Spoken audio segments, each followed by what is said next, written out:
Hello, welcome to Waiting for Game, podcast presented to you by Melee Stats. And hello, and welcome to a new year presented by Melee Stats.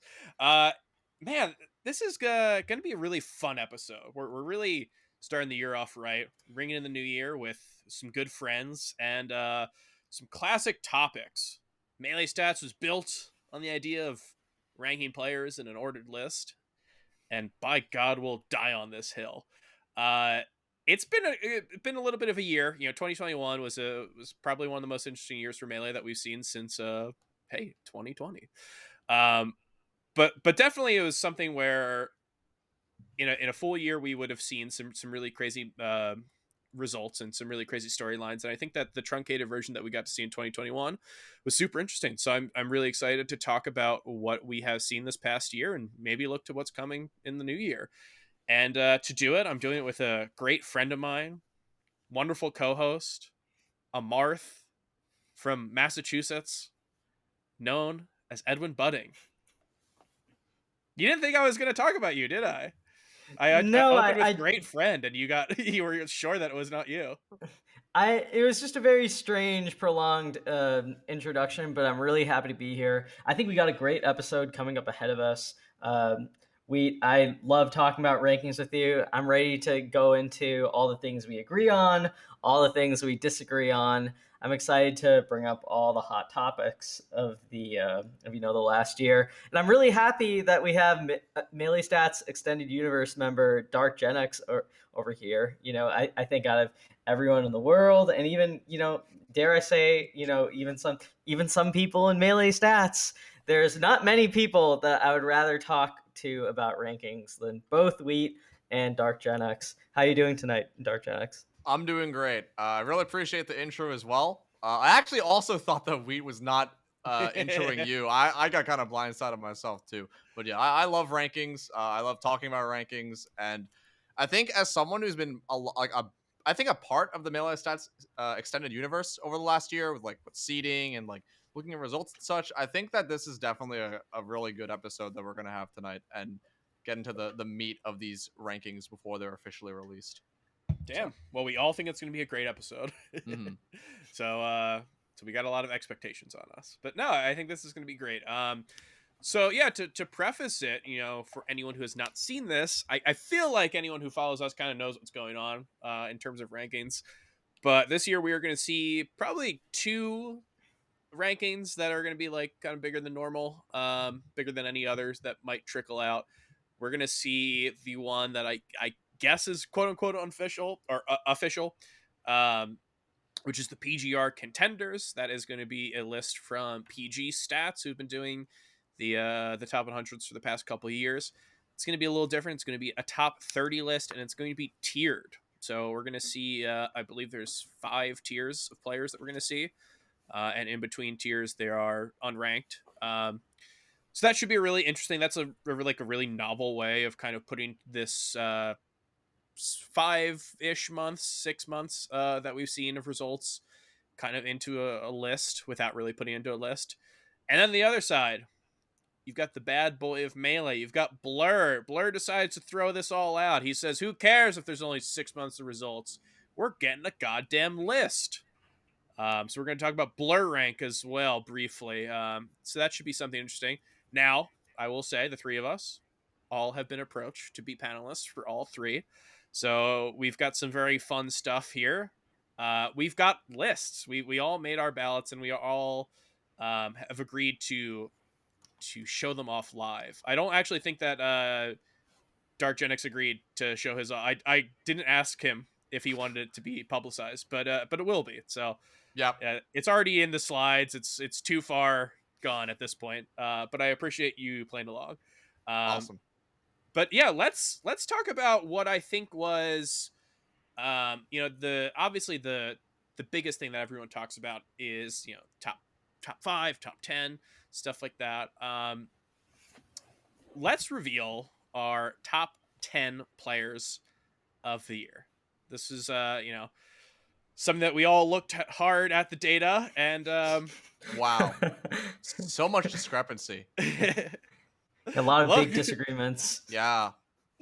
Look, I have to say it. We're all geniuses. We all, you know, for you at home who are listening to the audio version of this, we have revealed our lists, and they are all exactly the same for the top 10. Um, Amazing. but let's go off. Edwin, why don't you take the reins for the top 10? Why don't you read off who we have? Sure thing. So all three of us had the same exact top five as Wheat mentioned.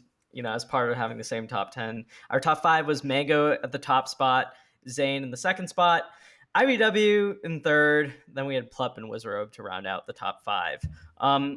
Then we got Amsa at 6, Hungrybox at 7, SFAT at 8, Polish at 9, and Kodorin as our number 10.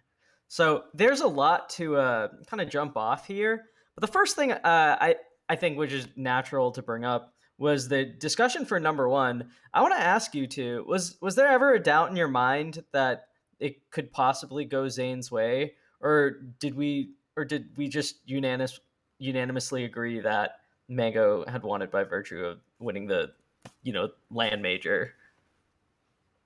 I mean, for me personally, so there weren't a lot of results this year, right? We have very limited data. A lot of what we saw for, at least for the pre-GR, or the PGR contenders rather, it's pretty limited. There's not a lot of data, like we said. Zane had very good, consistent performances, and out of the entire field was the most consistent, actually. Mhm. But in regards to like peak performances, and I know placements don't really matter, but in terms of like actually the head-to-head and placements, Mango both did better at the two tournaments they both attended. And because neither of them attended Smash World Tour, and because there wasn't very much data in general, I think that Mango, in terms of LAN results, like, he was there. And I also would not be surprised if anyone did put Zane 2. I definitely thought about it for a little bit. It wasn't like, okay, Mango is very obviously the number one. There's no contesting whatsoever. Like, Zane's consistency is something to be talked about. I think most people put iBDW 3, but between the top two, I could definitely see people putting Zane above, even if I did put Mango 1. Yeah. Yeah, the thing about this is it's like a summer rank, right? This is what we're looking at here. We're looking at I think Summit was in July, but even then it took a little bit for other stuff to come about. But we probably saw about 5 to 6 months of results here. And because we are in a pandemic that is continuing to go on, we do have people who are like definitely taking that into consideration. And we really have not seen a lot of Mango and Zane at events. Mango went to only 2 events. He went to both summits of the year. Zane added in, he did those 2, and he added in the Smash World Tour NA East Regional Finals, or whatever it was officially called. But yeah, like we're not going off of a ton of data here, so it's really tough to make a definitive decision. When you look at something like this, is looking at the year behind us and not looking at the year that's ahead of us, which that could be completely different. But when you look at like what we already saw, Mango won a major. He won one of the most stacked tournaments of the year, even if it wasn't an open bracket tournament. And he got second at another one. And like DarkGenex said, placements don't really matter. But when you get to winning a major, when you get to first place, that's a place that kind of matters. And while Zane did win the other tournament that he attended that Mango did not, it's kind of tough to make like a hard call on Zane doing better. He did have the better records, I will say. Like if you were to take all these records and put them through the entire year, like 12 months of results, that would probably be enough for number one. Mango had losses to Amsa. He lost to SFAT. He had these losses to players that I don't think are bad, that we have in our top 10, as everyone can see, but are probably not something that I would see Zane consistently dropping to if we to see, 10 tournaments from each. But yeah, that being said, it's like it's one of the weakest number ones that we probably had to give, but I wouldn't really fault Mango for that. It's just kind of, that's what happens when you can only have a few tournaments and your number one only goes to 2 of them. But winning Summit, I think, is really, really important. If Zane won Summit 12, then I would give it to him. Yeah. But what if he just won losers finals? If he won that losers final set with Mango, I'd probably do the very cheeky tying at number 1. Ultimately, when the rankings come out, I'm pretty sure they're going to end up being in the same tier regardless. So I feel like there won't be a 1. But fair enough. I think that most people are gonna end up saying this was the year of Mango. Like this was Mango's #1 year, even if he's not officially #1 on the PGR contenders list by virtue of being tiered. So Yeah, it's it's a hard year to really have a definitive #1, but the closest thing we had was Mango, and I think that's what's important here is that like mhm. this was the closest, and I think that him and Zayn were ahead of the rest. How far apart do you think you would have IBW and those two? Because on the PGR, so the blur rank, you just rank it. PGR, for anyone who doesn't know, you give them a ranking on like a numerical number. You don't have to reveal how far you guys have them away. But I had Zayn and Mango super close, and a pretty sizable chunk before I had IBW. I think he's really good. I had a sizable chunk after, in between IBW and Plup, but he's kind of like in his own little island right now, right? If he were to end up in S for the PGR contenders, I think that's fine. If he were to end up in S plus, I think that's fine. Like it's hard for me to definitively say that he's with Mango and Zayn right now. But it's like he's definitely above the Plup Wizzy tier that we've seen. So like, what do you guys think about his performance this year? I mean, So you can go. Sorry. okay, so I think the IBDW that won Summit 12 and was able to beat Mango and Zayn in a row is a very different IBDW than the one from earlier in the year, who is like who seemed like he had done really well online, but at his first major event, he had a bit of a setback, losing to someone that he usually beat. And then he had that main stage performance right before Summit. So I think that it really depends on whether you want to view it in terms of like evaluating the accomplishment of winning a super major and that placing him in that top tier, or whether you want to kind of take a look at his whole year cumulatively and see where his records are. I could personally see the argument for him in either S plus or like the tier right beneath it. But as it stands, I think even if you have him in the tier right beneath it, the feat of winning Summit 12 and defeating the two best players in the world is something that like we haven't seen Plup do that this year. We've seen Wizzy do that, but online and in a single bracket, like single elimination bracket. So I think like based on records and cumulative accomplishments, I think no matter how way you put it, or even just like a balance of both, I think IBW is a pretty clear three. And it's just whether he's at the top of one tier or the bottom of another. I think depends on how you view his trajectory. Mm-hmm. I think that ultimately, like in regards to his results, I mean, he's the most active of the three, which is something to be Yeah. said in regards to why he also has some losses. He does have the only, I mean, granted, it is only one loss, but he is the only person of the three to have a loss up to a player outside of the top 10, being Ginger at main stage. And I think that it's just worth noting that it's like, we can't really say for certain, like, if Mango and Zayn were to enter more tournaments, would they have losses similar to that? If IBW entered less, if he didn't go to main stage, would that have happened, etc.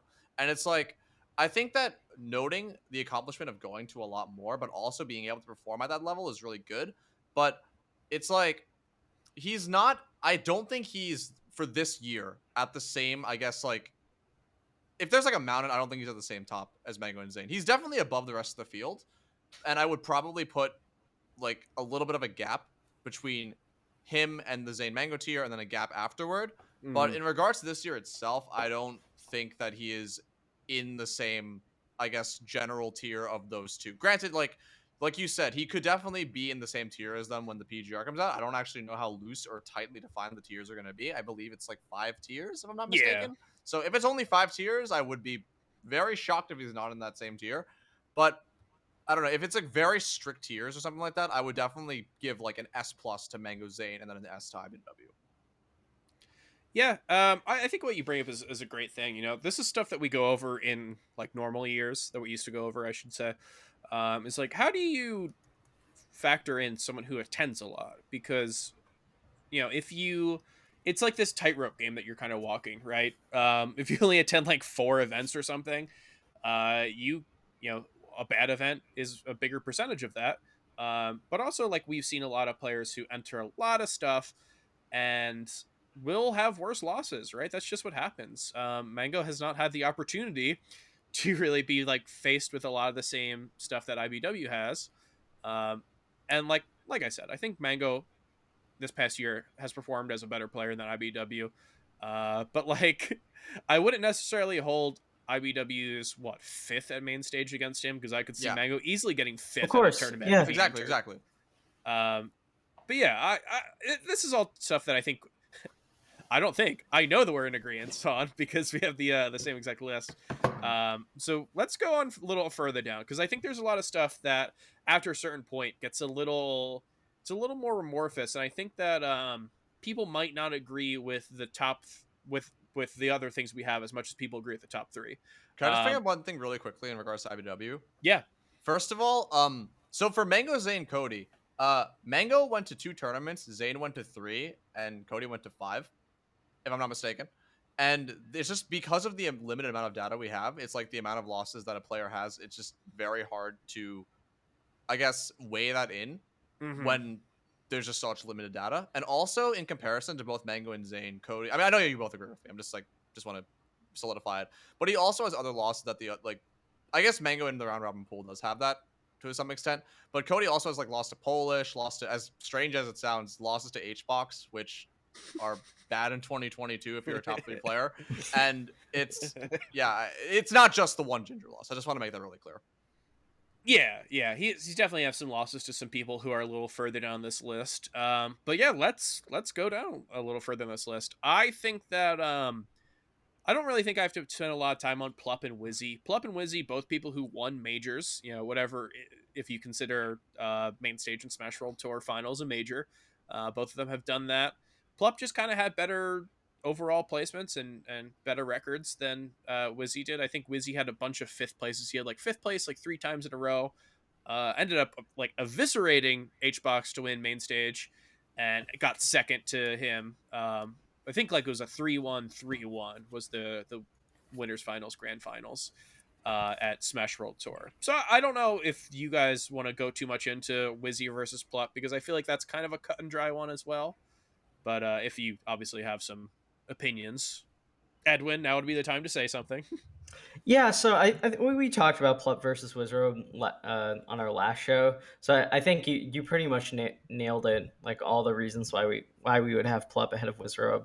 The only thing I would add is that oh man, if you watch Plup versus Wizzrobe this year, it's been really brutal. Like Plup has smacked him down so bad. It honestly, I'd have to think about it in terms of like when I would expect Wizzy to take a set on him, or like what would need to go right. But honestly, like the way that some of the sets have gone, it looks as bad or like as hopeless as like Mango used to look for him. It's Dude, like this very is what we very need to ugly. see.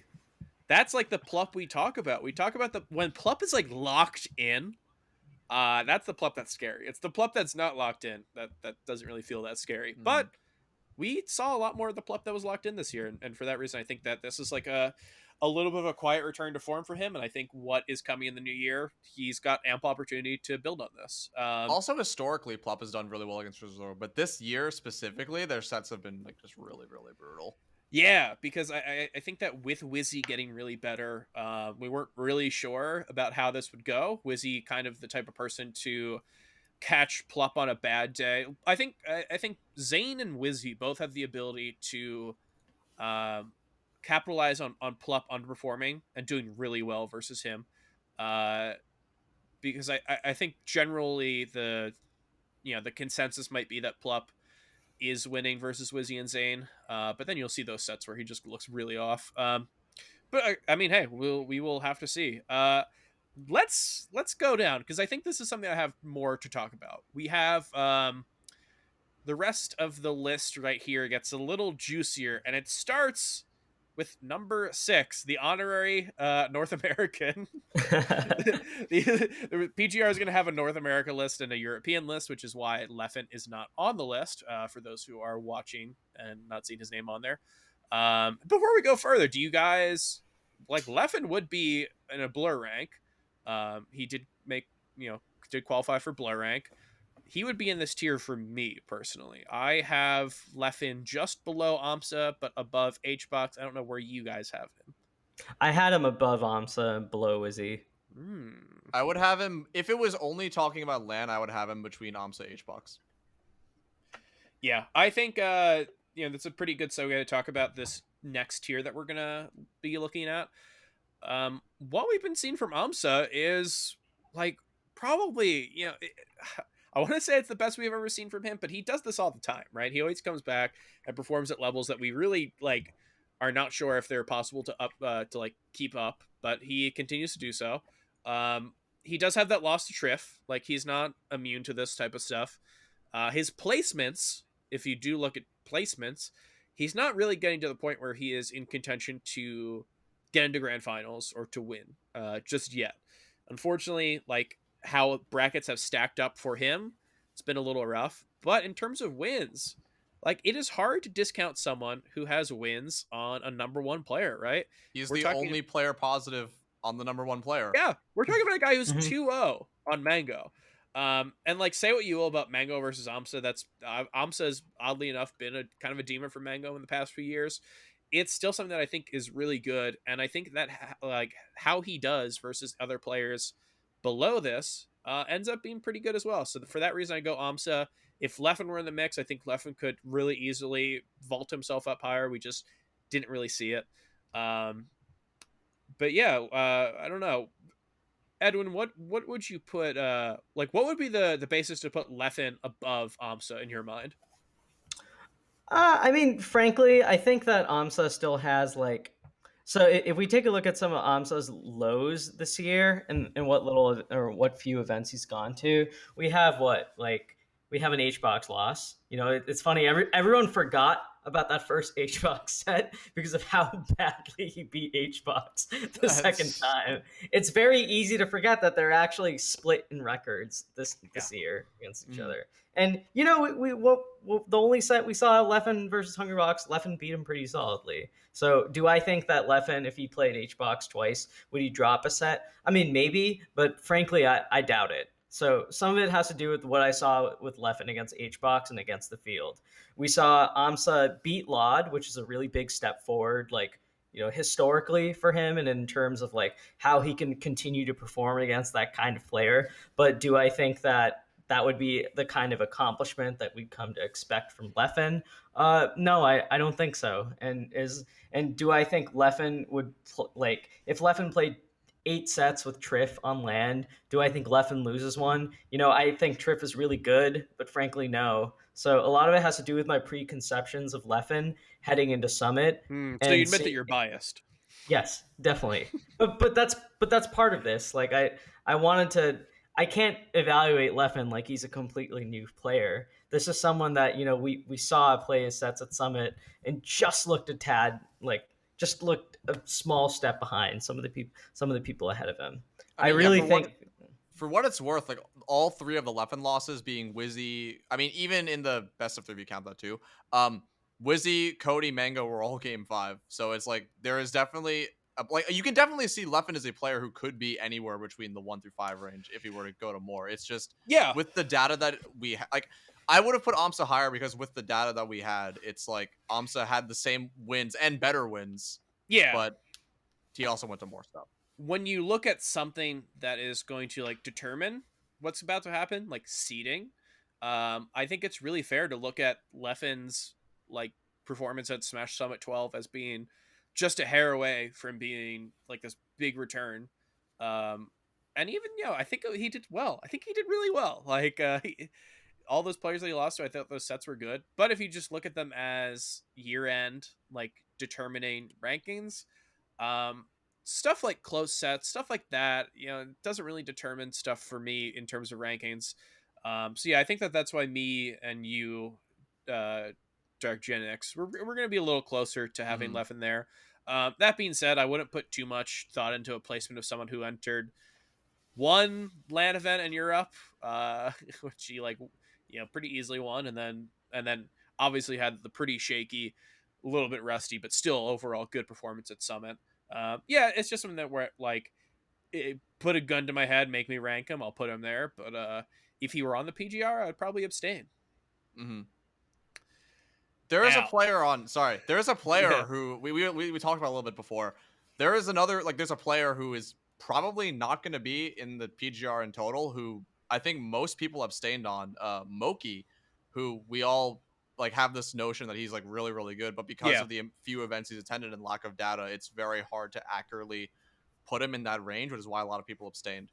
There's also a Yeah. player I put in the 11 to 20 range who I think had enough data, but I don't think that data accurately represented that person's skill. But I did put that person lower than I think that they are because of that. I'm excited to get into it. And We'll there talk is a about that. player I'm that you'll excited to get notice into it. in my 11 to 20 that I could not bear to put Oh to my put him God. lower I than think you're talking this about the same spot. person too. Yeah, if only because You've the become one everything. format of Melee that we had, that we agreed counted, or at least a little bit, he was so excellent on before just... We're Okay, talking we're about the not same even player. talking about this guy yet. You've become. I want to say this. You've become everything that you've sworn that you used to hate in Melee, and now you look in a mirror No, for dude. once, Edwin. We're gonna talk about it later when you I get couldn't into bear talking it. about I how couldn't you do it. weigh online ranks, online sets. We're gonna talk about it later. But until then, take a good hard look at yourself. And hey, talking about people who might be taking a good hard look at themselves, we have our consensus number 7. Formerly consensus number 1 for 3 straight years. I think Hungrybox's performance over the past 2 years, it's hard to follow Melee and not have an opinion on that. He's definitely someone who, it's about the narrative. Like he's a very very interesting narrative that he's given us over the path path that quarantine has brought us. Uh, but in terms of what we've seen from him in person, I think Hungrybox is someone who's good, someone who's really good, but not what he was before. I think we're all in agreement on this. I think that HBox's new role that we've seen him in 2021, which might not even be in 2022. 2022, he might break this. I don't even know. I'm not going to count him out. But he's a bit of a gatekeeper here. He is the type of guy who, if he plays the people who are ranked above him, Plup, Amsa, those are going to be a little like, I think that he has got a pretty okay chance to take those sets over the course of time. But the other guys here, it's like, if he plays a player who's above him, it seems really, really hard. And if he plays a player who's below him, with the exception of Polish, I guess, he seems to be like really favored. So he's kind of this interesting place right here where I don't think that HBox is as bad as some people think he is. But like, it's hard for me to really put him higher. Maybe I could put him above Amsa. I do think that the sets that he has against people who are below him, like your S2Js, your Nuns, your SFATs, people who I do think are really good. Kodorin, of course, he beat him at main stage. I do think that his pretty solid set record against people below him is really good, but without the ability to take sets off of the people above him in this year, it's really hard for me to look at this and say that he deserves to be any higher. What do you guys think? I mean, for what it's worth, he does have sets on Cody, Wizzrobe, and Amsa. So it's not like True. it's Yeah. like he can't take sets off of 1 through 6. He is negative or even with those players, as well as being negative to Mango Zane. But I think, I mean, I feel like the narrative that it's impossible for him isn't actually true, but it is like, he has definitely embraced this role in terms of like in the rankings, at least, as a gatekeeper. Like, if you are underneath HBox, unless your name is Polish, you are probably not going to beat him in a set in 2022.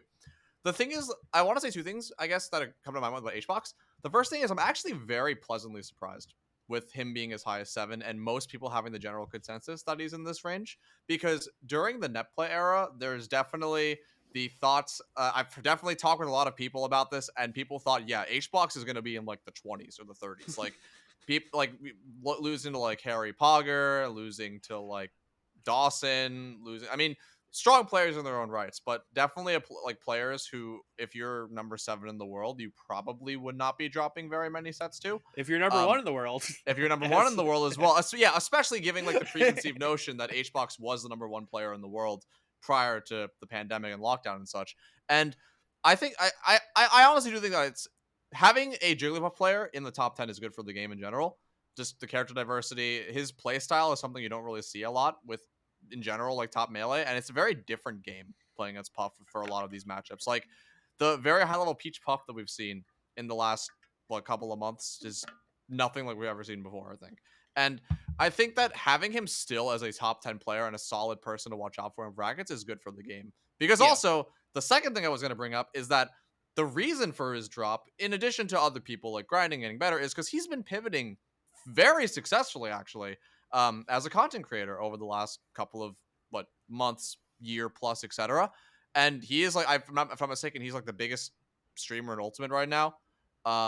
And I think that a lot of his viewers and the people who follow him supported him getting into Smash Summit 11. I believe that he had the highest amount of votes until Yingling broke that later in the summit season. But I think that as his fan base grows, like the HBox fan base, it will also help to support the developments of both Ultimate and Melee. And I think that as he continues to compete, we can see him potentially go back to form, top 3, maybe I still think he can be top 1 again. But I think that the developments that he's made as a content creator are good for Melee in general, and I would like to see him continue to perform at a top 10 level, and I would like to see him do like top 5, top 3 even. That's my thoughts. Years ago, and I've been trying to find this message deep in the whatever Discord I sent it in. Years ago, I had the idea of like how this was when HBox was winning everything, and there was like obviously a lot of malaise surrounding that. I had the idea. I was like, how cool would it be if HBox were just like lower end top 10? I was like, I don't want him to like leave. I don't want HBox to just disappear. I want him to be someone who is losing most of the time, but is always a threat. And I think that's like, the monkey paw scenario that we got us in. Unfortunately, we did have to have a 2-year long ongoing pandemic to do such a thing. But what we have right now is we have someone who I don't think HBox in any given set is necessarily favored against Wizzy or iBDW or Zane, or Mango or whatever, et cetera, et cetera. However far you're willing to go down that list, that's personal preference at that point. But I think he is someone who, we've talked about it, he could end up in winners finals of a tournament. He could end up in grand finals. He could end up winning something. I don't really think that I see him in 2022 coming back to being definitive number 1 like he was before. But if 2022 sees, like a decent number of tournaments, I could see him getting to second place, getting to first place. Like, I think that is very possible for him to remain as this like dark horse threat to take a tournament. But I mean, what we've seen from him this year kind of puts him strongly at 7. Anok, Edwin, I think it's time. We're gonna talk about the something that I already saw viewers have a little discrepancies with. Some viewers are already against us for this. We have SFAT at 8 and Polish at 9. I think that this is something that this is the difference, between like seeding and rankings, right?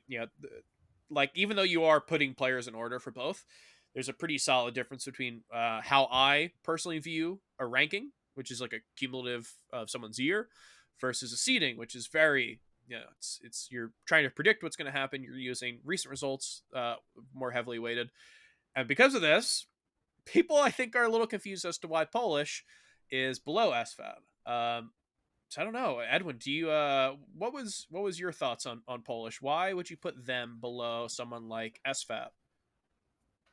So it goes back to what you were saying, right? About a year in total. I think if you look at Polish, if you look at them in the last 2 or 3 months, yeah, I think Polish is like arguably even better. They might be better than some of the people above them, right? If we're looking at just how they are performing right Yeah. now and how they may perform at Genesis. But when you look at an annual ranking, you have to take an entire year's worth of results into consideration. And you have to take results that may not necessarily coincide with how a player is performing right now. So one of the things that I actually wrote about Polish way earlier in the year is I said that their results had really high peaks and really great moments of, second places at regionals, or, back when online was around, something like their performance at Levo or Netplay for Palestine or whatever really stood out, and obviously their performance at SEL was really good. But one of the things I remember actually from way earlier in the year was when Eric's Falcon 3-0'd them. A result that, I think Eric is really solid. But I'm just going to say the more time passes since that result, or since Polish lost Rocky or dropped regional sets to Ginger, the less that feels relevant for how they will perform right now. Yeah, But again, to be honest, I feel like a few of those results are not relevant at all. Because he didn't lose to, or they didn't lose to Rocky on land, did they? no. Yeah, they didn't lose to Eric's Falcon on land, did they? No, it was No. online. The form of the game we cared about for half a Oh, year. okay. I'm kind of a little confused because this is PGR, which they did say PGR, PG stats made this with the intention of it being online only. But yeah, I guess will say though, I do agree with Online everything only. that Edwin just said, Wonderful. except replace every single one of the players with the Free Palestine loss at the Grail, Yes. or the negative Yes, record to sure. Ginger, or the loss to Ben at Hold Ben, L. yeah. And Yeah, I you can would mention just literally replace every single net play result Sure. with those 3 players. Sure, but the point stands. Those are just the ones that I came in mind as the online lover of us three. Naturally, that's where my mind I'm a is little bit of a going. land lover. For what it's worth, by the way, if I were to see Genesis, I would seed Polish over HBox right now. And Yeah, I think that that's most people would that's agree with that. pretty. I think that's actually quite reasonable. Yeah, and the cowards should let us do it, but we'll see. No, Polish's results have been really, really incredible. SFAT has not been able to have the same highs as beating iBDW, taking 2 sets off of HBox. Even the HBox that we see right now, whatever that might be, it's still impressive to be able to do that. Polish's ability to take these sets at top level, has been really, really good. And defeating HBox again, 3-0 HBox, that was something that made me wonder. I went from wondering if this was able to be replicated to now like thinking, okay, well, what's the limit for Polish, right? Unfortunately, we did see like Polish, like you mentioned, we saw some stuff earlier in the year that doesn't seem indicative of what we would see now, but it's kind of hard to take that into consideration. And while I mention, SFAT doesn't have those same wins, he does have one very particular win, which I think is very good. He beat Mango. So, like, SFAT, I think he's. We talked about it before. He's kind of like this perfect, like, blank slate Fox player. He's someone who. Doesn't have this, like, balls to the walls personality or style that some other Fox players have. He's just, like, very good and very nice, and because of that, I think people who watch kind of just think that he's pretty vanilla, pretty like plain. So they like don't remember the good things about him. But he did beat Mango. He did have some losses here that I think were not that great, but like he took a set off Plup, he took a set off of Wizzy. Like he's able to do really solid against the people, like the tier players who I think are really, really good, like Axe and Ginger. So like I think that what Asfet has done this year has been pretty low key, but like the movement he made from top 15 as he was the last time we saw LAN events to now this, I think has been like pretty unsung. And I think we're all in agreement here that Polish is the new hotness around here, and they would be getting like whatever seating benefit above SFAT right now. But yeah, I guess I just like want to say I'm not crazy.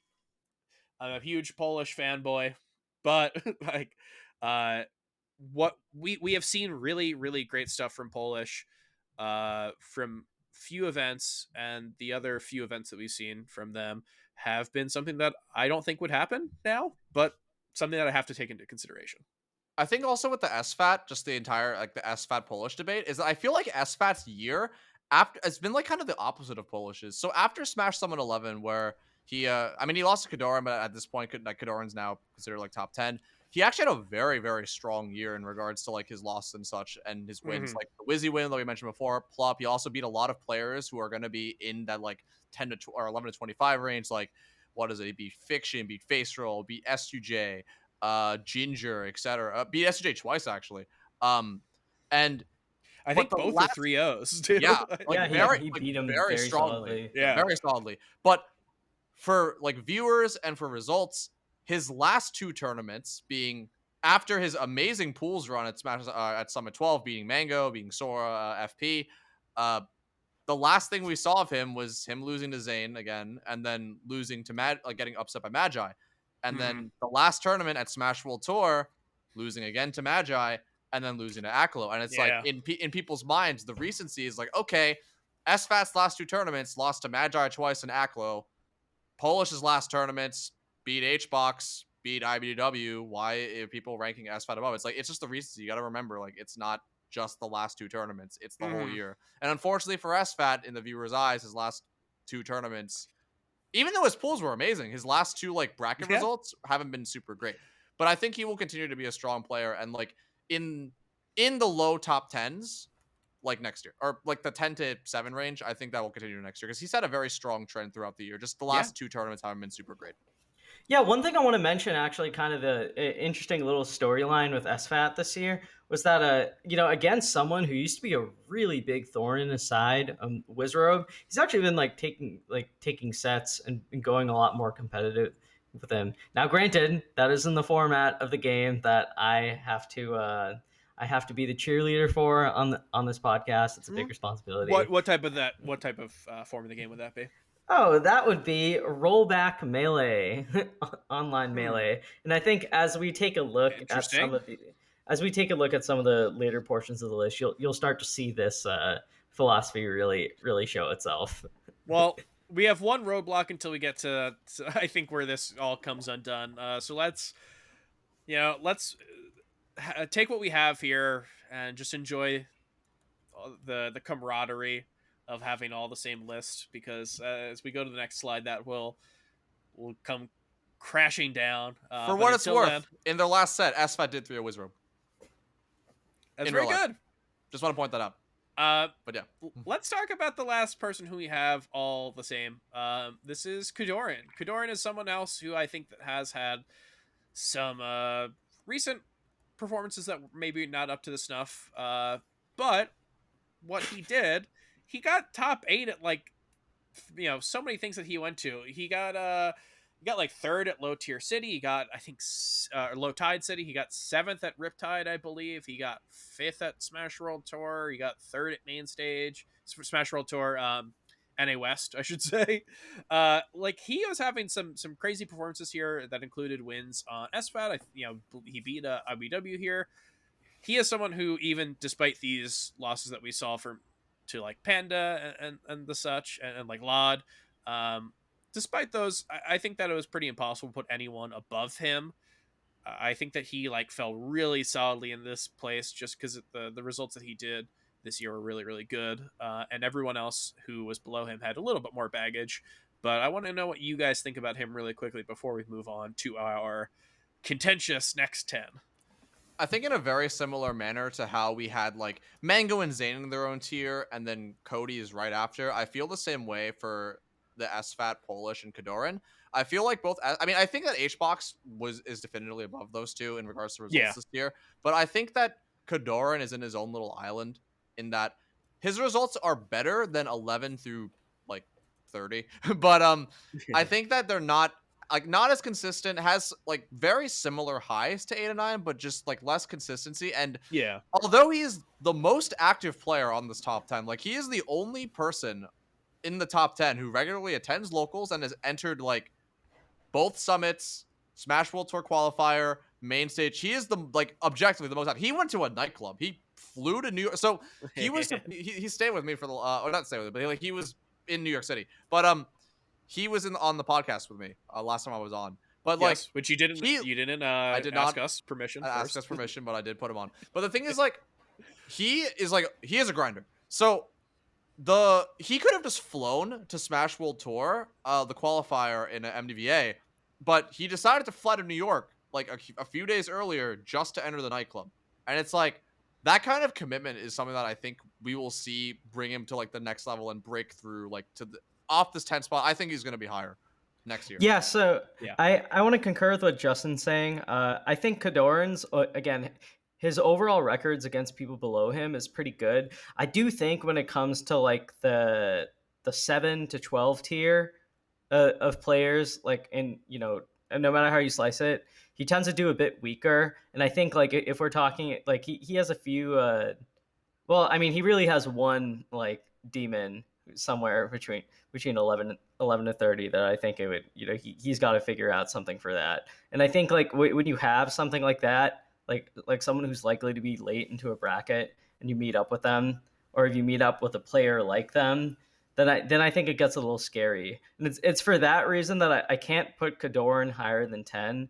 But nonetheless, he's the number one in SoCal. He beats everyone active there. Yeah.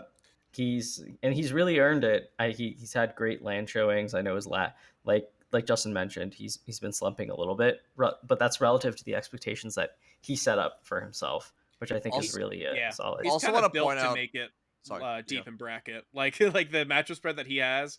He's built to make it pretty far in. He does have those people that can be pretty scary to him, but he does have a lot of people who he can punch above his weight against. And as we've seen from stuff like main stage, like his ability to do that is something that I think really works out for him.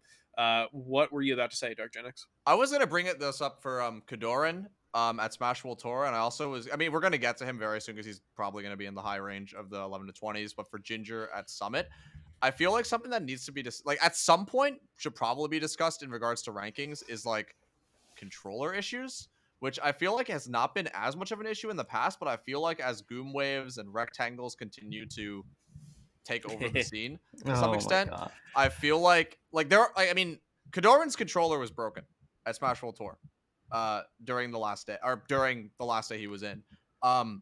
Ginger's controller, from what I saw, and I mean I was at Summit 12, but from what I saw and also from what was stated online, Flex. was the worst controller that people had ever seen, and both of them had lackluster performances those two events in comparison to what we've seen throughout the rest of the year, because Kodorin and Ginger both throughout the year have done like fairly well, and it's like, because there's such limited data, it's very, very hard to look at, like, to not treat it at the same level as their other results. But at the same time, like, knowing that this occurred and knowing they decided to continue playing and not DQ, when for ranking purposes, DQing would have actually just been better for both of them.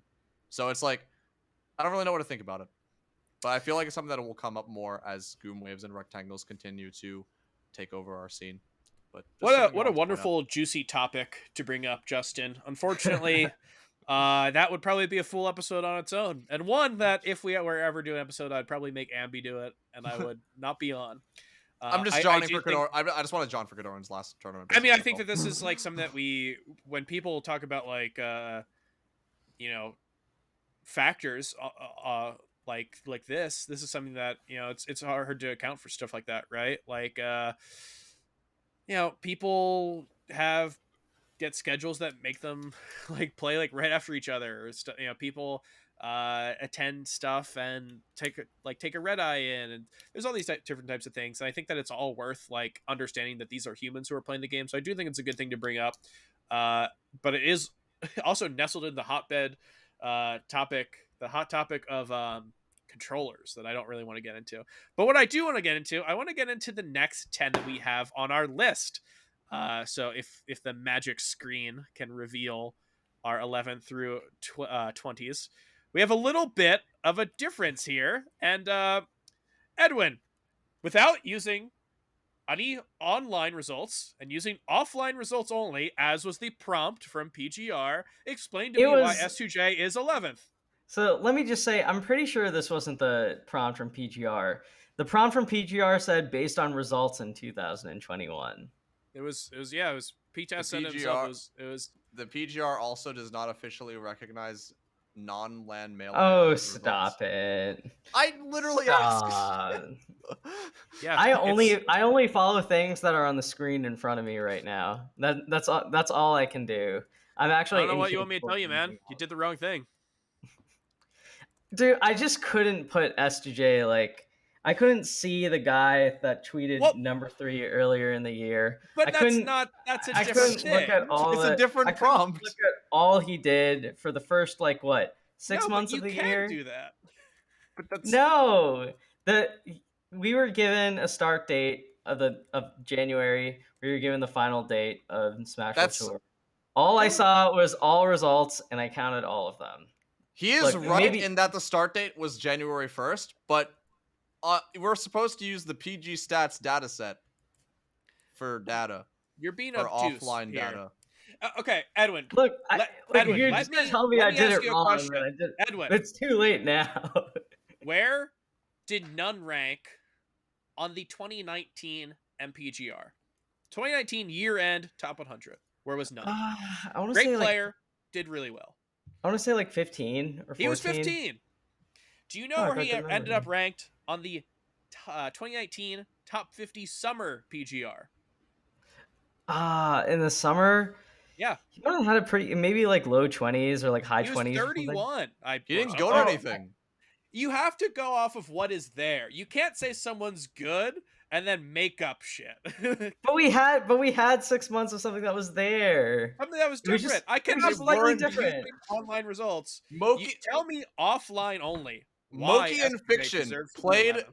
Moki and Fiction played a Game 5 set, which DC'd at 155 ping, and it means the same as the Mango Zane Grand Finals at Smash Summer 11. I think given the high volume that online gives us, it makes it really easy to sort out like people who are fairly close in tier. So I don't So- think it's like the deciding factor, but I think it provides a pretty good like basis to work off of, right? Yeah, but it doesn't feel like you worked off of that basis. It feels like you use that completely. It's like locals. We talk about locals in a different in normal years, right? I'm a proponent of using locals because I think that they give context to majors, right? If you do well at a major and you go to like 2 majors, if you do really well at your locals, I know that you're not a fluke. And if you have someone like if you have a player who's on the come up and they have okay majors, it's like it's hard to really break in if you're 80 to 100, right? They get 49th at Genesis or something like that. If they do really well at locals, I know that they're good.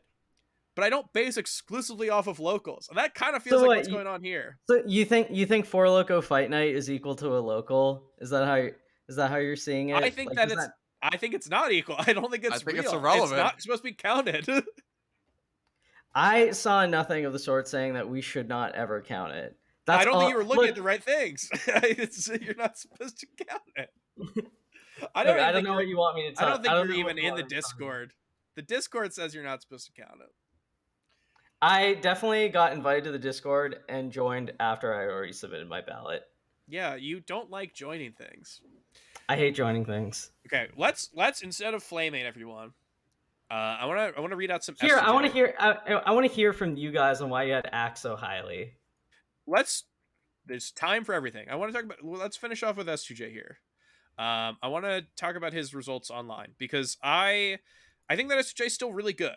As you can see, I have him 18th, and I don't think that seems a really low number for him, and a number that I don't think he's necessarily going to be locked into for 2022. I think he's really good. I also just think that the players above him did really, really well. So what we saw from him was probably lower end of what's expected, and without having gone to enough events to reach that higher point, he kind of does tend to fall below these people who I do think reached new heights or reached the top of their potential. It also should be said that I believe he had hand pain that caused him to not enter Summit. He didn't qualify for Summit, or he didn't try to qualify for Summit because of hand pain. He didn't go to Smash World Tour Finals, even though he qualified for them. I want to have it be said that there does seem to be some outside factor that led to this. But he's got a loss to HBox. He's got 2 3-0s to SFAT. Low Tide City lost to SFOP. Yeah, he has the and SFOP and Gatsu. The SFOP Gatsu one was loss, really yeah. ugly. He beat none at main stage. He lost to Gatsu, like we said. He's 2-4 with Fiction altogether, including a pretty it was a 3-1 victory for Fiction at Smash World Tour NA West, but the writing was kind of on the wall that whole last game. He went 1-2 with Kodorin at a local. Did well versus Lucky at locals, 4-1. We mentioned that SFOP loss. He beat Zamu. It's like these results are not bad, but it is not something that just basing off of these results, I would say he's scraping the top 10. But hey, that's clear. It's very obvious that you chose a different data set to pull from.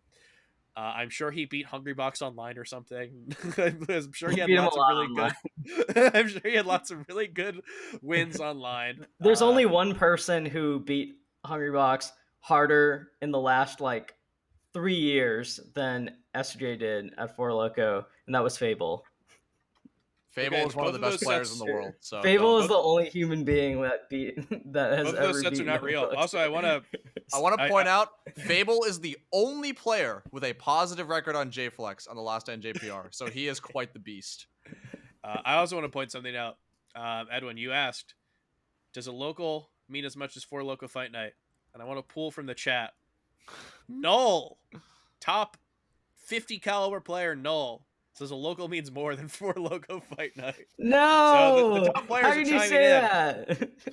How can you say that? That's awful. Top No, how are you players gonna are do this to your chiming in, SoCal man. brethren? Wait. What about former top players like Rio Beat? I mean current top player Rio Beat. God, that's That is. I don't think that's helping. You are yourself digging your own grave. You are digging your own grave right now, man. What about the washed I'm up sorry. players? What about some I'm washed sorry. up top I'm sorry, players? Nika. No, I'm sure he's good when he's in practice. He's nasty. We both have Axe. Me and DarkGenex both have Axe and 11. You asked Yes. why it was such, and it's okay. We do not have time to go through one by one through all these, but I think that there's a lot of like points that we have to hit. And I think that one of the big ones is if you put SUJ high, that's obviously you who's taking online really, really importantly. Axe is someone who, if you take online really importantly, Axe is probably what, like 23rd on your list or something. Like we'll see him on the next We're slide. gonna see it on the next slide, 100%. Yeah, you'll see. But you'll if see you look him. at the offline results, I mean, sure, Axe has the secrets loss, negative to Meds and region, lost to Sora and Triff at Smash World Tour Championships and didn't make it out of pools as a result of a very odd tiebreaker, but has Normal done tiebreaker. pretty well. Normal tiebreaker, but has done well against the 11 to 30 of the field. 2 wins on Kodorin, 3-0'd Amsa, which Amsa is a top 6 player overall, but has, even after the Secret Sauce of Riptide, made a pretty deep run, beating Curve, Fluid, Balloonde, Zamu, Wally, Crudo, and Logan before losing to SFAT, a top 10 player. At Low Tide City, although he did lose to Junior twice, did beat Kodorin twice, beat Bobby Big Balls, beat Android Zero. Main stage, beat SFOP, Facial Zealot, lost to 2 top 5 players, Wizzrobe and Cody. Smash World Tour Championships, I mean, for the last chance qualifier, beat like J-Flex and Mount Money, who at this point are both like top 50 level players. He's had, like, for someone who was number 3 in the world at one point, an off year. For someone who's like 11, I think that's relatively fine given the results that we have. I think that there's a general idea of Axe being really low, like how he should be placed. And I think that just comes from online. Like we are going into, like I said, like about 6 months of offline results, but we still have these like nagging online storylines that kind of seep into what we think should still be. And I think that Axe underperforming online was, that was true. That happened, right? Like we can't act like it didn't. But what happened is he went to these tournaments. He did really, really well. He did well at Summit. He did well at Riptide. He made top 8 at both of these. He ended up getting second at Low Tide, which some may say that he should have. He should be beating Ginger. But like that's really hard for me to say. That's kind of a toss up at this point. But what he does have, we talked about it. He's got that Amsa win. He's got wins on face roll. He's got wins on players who I think are really good and I have ranked very high.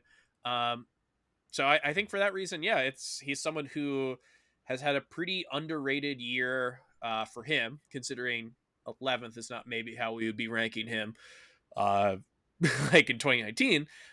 But what we've been seeing from him is just kind of this really underrated, really solid performance, which I think in my book that gives him 11. 12 is where we start to get into someone who I think has, it's kind of the opposite of it, right? So me and DarkGenex again, we're in agreement. We have Ginger at 12. Ginger's definitely the type of guy who he's coming into this with he is beating out expectations. He is performing some of the best he's ever been. And I think because of that, it's easier to see the results that he has and kind of put him really high. I think Axe is putting up similar results. He's just putting them like at the bottom of what we are expecting from him instead of at the top of what we're expecting from him. He also has a Cody win. True. Ginger also has a Cody win. Yeah. Mhm. But even besides that, has been doing pretty well against level 30 field. I mean, he's also another player who's really active, and as a result of that activity, is prone to certain losses at the same time, like the Flash loss at Riptide, as an example. But he's done fairly well throughout the year in general. Has a lot of solid wins. Did win Low Tide City over Axe. Yeah. Yeah, So, that's Mhm. pretty big. like, And you guys you put can't Axe discount that. above him. Yeah. Because head to head is the only thing that matters. No, just kidding. Yeah, we obviously can't go into all the players, and still do other topics like we're planning on doing. But I Anyone think you that want to talk Axe about? versus S2J is like a cool change of ideology, and I think Ginger's someone who we all pretty much all agree on. So I think he's a good player to bring up. There is I one have- thing with Ginger I want to just like quickly point out or I want to ask both of you on. One thing that I think is a little weird with Ginger is how like I think more often than not he does pretty well against his peers, like pretty positive records against people in this tier and like or most active people and like people beneath him. But I will say Ginger kind of has like this. He has a strange penchant for like two things, right? The first thing is I don't know, for whatever reason he just seems to do worse in like invitational pools format. And then the second thing is like there's a lot of like very one specific. yeah, but it's very weird. And then he has a lot of like one-offs. So like if he plays someone like Sora or Flash, like that's it's like weirdly scary for him. And like we've seen him lose to those two. And like the other thing I wanted to ask you guys was like did did any of his records with KJH factor into how you see Ginger or no? Because like to me, that head to head may as well like exist in a vacuum. But I do think it's like weirdly indicative for the kind of player that might like scare Ginger in a Edwin, bracket. you get it. You understand it. Yes, the local results don't detract away from the player. And yet you're using all these online results. Because I think they matter more. You're wrong. Unfortunately. You're just yelling at me, telling me I'm wrong because it's online. You're not actually, and you mentioned like one set where there was like 100 ping. You're not actually telling me like. Well, okay, I cannot believe that you are taking this stance. The Edwin Budding of years past would never. You are like smarmy about the fact that online and offline should be combined. This is insane to me. You would have never done this in the past. I don't know what has gotten into you. I also do want to point out. I got married. What can I say? You've been married. I changed man of tradition. I just want to Let point our out for guests this speak. narrative, for what we just said about Ginger not doing well in invitational pools. I just want to point out that in those invitational pools, 5 of those sets he was were losses to top 10 players. He lost to Polish game 5, Wizzy game 5, got 3-0'd by Hbox, lost to Kodorin game 5, and lost to Zane like 3-0. Those 5 losses, I think, are all fine.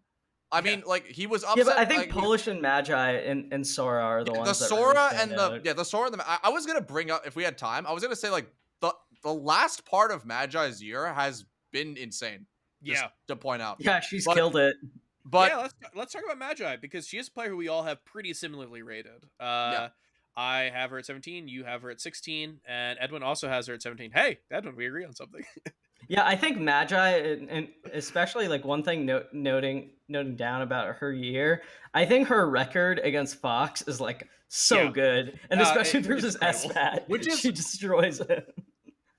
It's actually crazy. So like, I feel like the narrative is that her record against Fox is like insane, but at the same time, both of her worst losses this year are also to Foxes, Null and Zamu. And she almost lost to S-Pop. Yeah. Like, that said, obviously, you know, it's counted as a win. Of course, I would never count it Yeah, as of such. course. But it was really, really close. So like, for what you're talking about, the narrative, yeah, I don't know. Like, the same tournament where she beat SFAT, the same pool was also losing to Zamu. So yeah, it's really interesting to see these types of results. But I mean, hey, we saw her get to top 8 of Smash Summit. I believe I'm super blanking right now because I was supposed to be important at the tournament. But it was either 9th or 7th. Okay, 9th. It was 9th. ninth at Smash World Tour. You know, these are pretty great results. It's coming off of like some stuff earlier in the year that was not that level, but that was just because she's leveled up. I do want to say something really, really weird. I had a dream, and I don't dream about Smash, but I had a Okay. Be dream very careful with about a week ago. No, this is like a month ago. I had a dream about a month ago that HBox like came to my window, like there was like a big Oh tree my next to my God. window, and he came to my window. I've never dreamed about Smash before. This is the first dream, and he like told. I was like, "Where do you think Magi's ranked?" And he said Magi's 18th. And I didn't know what to believe at the time. But when I did my own ranking, you know, obviously I put her in that range. And I have to thank Weird Dream HBox for that one. You know, everyone's quiet right now. I didn't have to share this. I thought it'd be fun. It was fun. I was definitely entertained by that anecdote. I will say that, and I appreciate that you shared it with the class. Yeah, I didn't really know how to react. I just kind of listened and I want to take it in and sit on it. I don't have any instantaneous like feedback to it, but I do appreciate you It telling was the kind of like, story. do you remember As Told by Ginger? Okay. I'm too young for that. Let's talk about Yeah, let's move on. So Edwin, you have a bunch of interesting placements on 11 through 20 that I think are weird, but I think it's all like online. I don't know if you have, do you have like a specific hot take out of these rankings that is not based on someone's performance online? Like I'm interested to hear what you think about Face Roll, considering both of us ended up having pretty high. He was someone who did really consistently pretty well. You know, still, of course, everyone's had their losses this year, but he was able to do really well against the tier of players that he's in. Is that just an online thing that you have him that low? Because that's what it seems like from like Lucky KZ. I can get those. I would say so in terms, so like that, yeah, sort of. One thing, I don't know if this is like, I don't know if this is something you ever do when it comes to like assessing players and how they would like on a ranking. But to me, I try to go through like each player's hypothetical matchup spread to see how they would do against like the players of the. It's sort of similar to like what the old prompt for SSBM rank was, where like if this player entered this many tournaments, how would they perform? So I try to take a similar approach to like how this player would do against like each of the people that would be likely to attend its super major. Right? So you read prompts back then. Well, I read the prompt this time. I just didn't join the Discord or read the Discord, apparently. But yeah, I think Face Roll is pretty. I think Face Roll is pretty good. I just think that some of the people above him were like really active for a lot of the year in both formats of the game and had strong accomplishments. I will say that I was kind of surprised that Face Roll lost to Axe both times they played, because if you asked me before those sets like who would take it, I might have said Face Roll like the first time like pretty confidently. Like that was one thing, like I was pretty harsh on Axe relative to both of you, but like I would say that was one of his highlights of the year. I think like pretty definitively like giving me reason to like view him somewhat hopefully. The reason why he jumped into the top 30. Yeah, the reason why he was there at all in the first place. Yeah, I think that just about answers it. That's good to hear. I do think that like knowing that you used online that heavily, some could say possibly more heavily than offline. This like it's easier to understand your list. But yeah, I think it's time. You mentioned how these Face Roll wins really shot him up your list. What are the odds that Axe is on the next slide? Let's see if he's on the next slide. He might not be. He might not be. Let's see what we're working with. This is results 21 through 30. So this is finishing off our ballots here. We don't really have to get into it. We might, mention people where we have them who are not on our ballots, but these are all that we're going to have on our slide. Can I say one thing really quickly about the last slide? I just noticed it.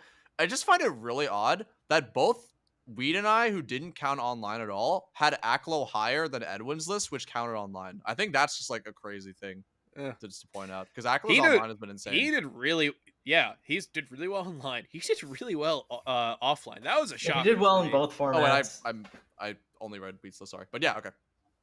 Shouts to Aklo, shouts to New York City. That was a bit of a shocker for me to see him like pull together a decent string of wins like he was able to. Obviously the SFAT one we know. whatever, however you gauge a local, he did beat Kodorin. I think he like split sets to win the local. Beat Ginger, he beat Axe. It's like I think he beat None too. They might have split sets. Yeah, Aklo, surprising player to like. I always know he's really good, but he just strung together a resume that, without me really realizing it, was really really strong. And he also is a wonderful way to get Wally mentioned on this show. I think Wally ended up being his worst loss, which I'll take it.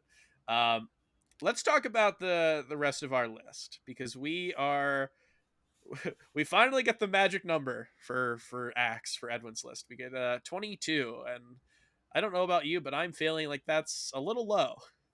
Edwin, you want to? I just think Axe has so many he has so many terrifying matchups, and like obviously this is just going to go back to the fact that I counted his serious sets online, right? Like this is the thing. It's not misnomer that there's no serious sets online. Oh, shut up. It's not like the thing is like if I actively held him going like Marth or Young Link or whatever stupid character he was going, or like that would be one thing, but I didn't even count that. I counted like sets at like big events where he went Pikachu and was like trying and stuff.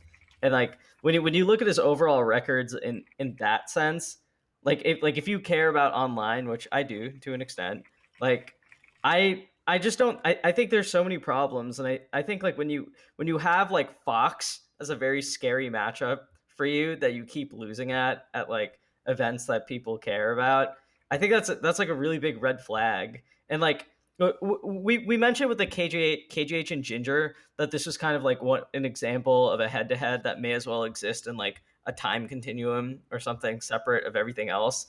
But the thing is, it's like I used to think of Axe versus Meds in a similar sort of way, where it was like, oh well, these two have been playing together for a while. They'll go back and forth no matter what. But the thing is, it's like a ton of the other Foxes have like caught on.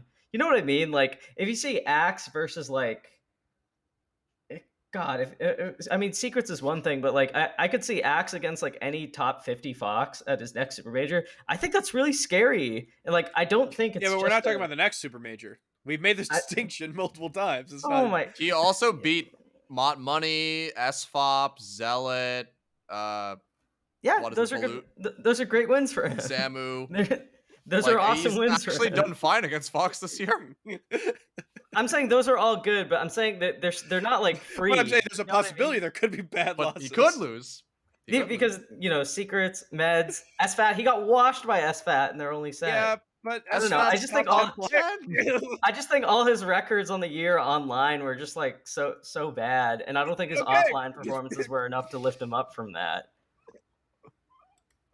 Dude, it's like 7 months of the year. I can't just pretend it doesn't happen. It's like it's not the prompt. We're doing a summer ranking basically. I'm sorry. I'm looking at the prompt. I'm looking at rating criterion, and I'm looking at the dates of results to consider. I think if Axe played against like Slug or even like Pudgy Panda, I think Slug is horrifying for him. Yeah, but that I wouldn't rank Slug higher because of it, nor would I rank lower. No, I didn't rank Slug. I didn't. Let's be fair to me. I didn't rank Slug higher than him. Oh yeah, I somehow had Slug the lowest out of us three. I think that's insane. Axe is 2 slots higher. Let's get it right. Okay, Axe at 22.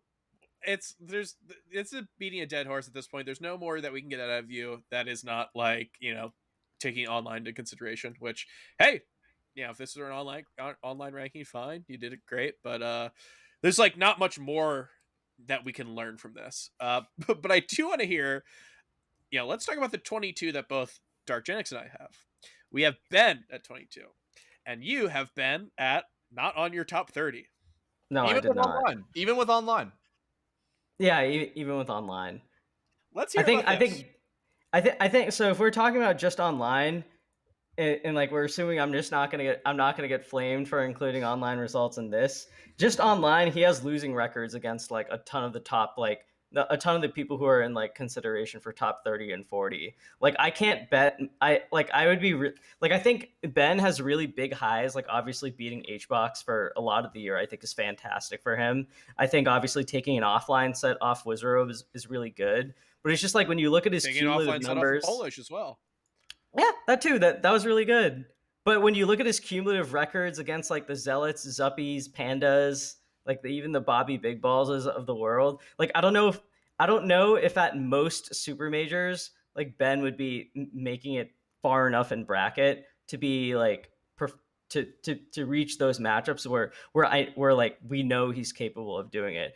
There are just so many killers at a prospective super major that I think like looking at his online records and like projecting how they would do on LAN.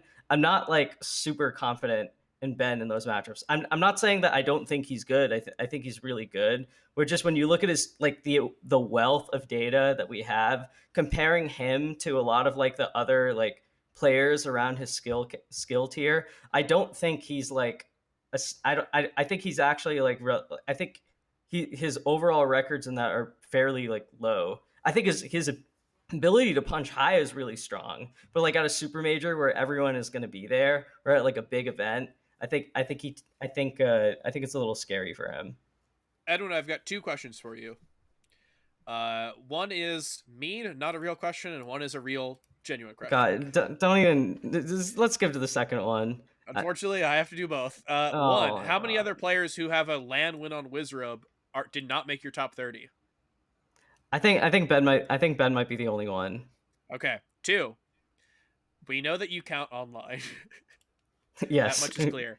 I want to know more about how much you count it, because we talked about locals, right? Locals, I think, was a contentious subject before, and now maybe people don't care because it's LAN. Now you might have entered in, like, you might have, by entering online in, you might have ended the locals should locals count discourse. Which, congratulations. But Thank you. the general theory used to be, you'd count majors the most, and then you'd count regionals, a little lower, and then you'd count locals. It's just kind of like filling in the gaps of data. We don't really have, like, by having the ability to play almost anyone in the country, I think that, like, the scale of online events is kind of all out of whack. So I'm like interested to hear how you take into consideration online, because every player you've mentioned here, you are talking about their online. Are you using their offline results and then using their online results to back that up, or are you just taking it all at once, like shoving it all in and then taking the output? Uh, I think I think what you're saying for the first one is a little more closer to how I did it. But a lot of it is like perspective for me as well, right? So it's like we've talked about like viewing years as like a series of cumulative accomplishments, but I also try to like at least for me, maybe you don't agree with this for your ranking process, but I try to it's like what I brought up before is like when I think of a super major with all these people prospectively attending, I try to like factor in how they would do against each other, right? So it's like for me a lot of it has to do with like, if a player has a really huge disparity between their offline performance and online performance, I tend to take that into consideration. But it's like the wealth of data that online gives us. It's like even the outlier sets are only like outlier sets in the context of like what, like 60 sets, 70 sets, 80 sets that we have. Like this was actually kind of like noticeable with Hungrybox, who I think is like the example that a lot of people would think of when it comes to like someone whose results are like would appear significantly different offline versus online, right? But the thing is, it's like even looking at Hungrybox's online results, I agree he's a worse player, and I think the value of an HBox win on its own and like an online head-to-head against Hungrybox means a lot less than an offline one. But like but even looking at his online records on his own combined with everything else, like he's still good. Like this is someone this we talked earlier on the show about in previous episodes about whether his gallant three-peat was actually a three-peat. It was not. But I No. still think there were like pretty solid accomplishments that like they don't show him being like the seventh best player in the world. But I think that I think they show these he's not like I don't think Hungrybox online is like out of the top 50. And I don't and I think he's like pretty far above 25. And this is an example of someone that we agree is probably like one of the biggest, like most significant like drop offs, at least from the eye test, and in terms of like what his floor is online versus offline. I don't know. I think that I get what you're saying. I just think that like given the wealth of data that we have and the volume that we have to sort like this massive pool of players from each other. I think it's a really missed opportunity if we just like treat it like it doesn't matter. I'm not saying it matters more than offline. I just think that like it gives us a good idea for like who should be grouped in with each other. I don't know. This is just my thoughts though. And what lovely thoughts they are. We've been coming up. This would be a full episode length normally, but unfortunately, we do have some. Fortunately or unfortunately, depending on whether or not you are a listener or a host, we have some more things that we need to get to. I think that we could have more to talk about here. We obviously have not touched on every single person we have ranked, and we haven't touched on the people we have not ranked. But I think we tend to be, as you get down further, in agreement, or like in agreement enough where the difference between having like I don't have Albert on my list and everyone has Albert, like the difference between that, it's pretty marginal. So I don't know if there's anything that you guys want to talk about before we end and move on to our next topic. Perfect. I will take that silence as a cue to move on. So of course, we've been talking about the 2021 rankings for this episode. We're moving into 2022. 2022 is a new year, new opportunities, and of course, there's New Year resolutions to be made. But we are, the parasocial human beings that we are. We're not making them for ourselves. We're going to make them for some top players. We have, before the show, we made a few resolutions for top players as to stuff that they could be doing in 2022, goals to set for some of the best players that we've seen. So we each took 2 top players and we made 3 resolutions apiece. The resolutions are going to be in order of most achievable to like biggest. And it's just one of those things where I'm gonna do an example, and I think it's gonna be pretty easy to understand from there. So I'm gonna pick Plup. Plup is a player who we talked about here, did really, really well. And for my top, my 3 resolutions for Plup this year, the 3 things that I want to see from him to have continued success, 3 goals that I would set for him as a player, would be 1, continue to defeat HBox, something that we saw at Riptide this year. I think if he's able to continue on that, that is kind of a bit of a question mark for me personally, and the ability to continue that would be incredible. 2, I think he needs to be a true thorn in Zane's side. We have not seen Plup as like the Zane destroyer in a little bit, and I think that in order for Plup to be one of the best players in the world, in order for him to be in that conversation for best in the world, which I don't think he is out of the picture, I think he really needs to be that type of player who's scary for Zane. And I think he needs to do that like any time they play. I think he needs to do that. And number 3, the biggest one, something that I think we can see from him, but he needs to win a super major. We've seen him do it before, and we have not really seen him replicate that success. He's won big tournaments. He won Smash World Tour, obviously, but I think that is like a goal that I'm going to set as attainable. I think that he can do it. I think it's going to be difficult, but for him to win a super major over have Mango, Zane, iBDW, have those type of people in attendance, like win a Summit level tournament, win a Genesis level tournament, because I think he can do it. So that's going to be my 3 for Plup. I know that DarkGenex, you have some fun players. Who do you want to go with? I'm going to pick Amsa as mine because, I mean, who doesn't like Amsa? So, thoughts about Amsa going into 2022 resolutions. Should I go from like lowest to highest, I guess? In terms of, like, go to like So we've seen him do very well against, I guess, the general relative field. I want to see more, like, just more tournaments as a resolution, like as few tournaments there were this year. As COVID gets worse. COVID gets worse. In a perfect world where things are okay enough to attend tournaments, safety required, obviously. When tournaments are safe and return at a frequent amount, I want to see Amsa attend a lot more. If he does end up moving to Vancouver, as is projected for early next year, I feel like we are going to see a lot of Amsa, which is why I have this at a very attainable goal, since I think that if he moves to Vancouver, we're going to see a lot more of Amsa in the States, and I think that's going to be really good.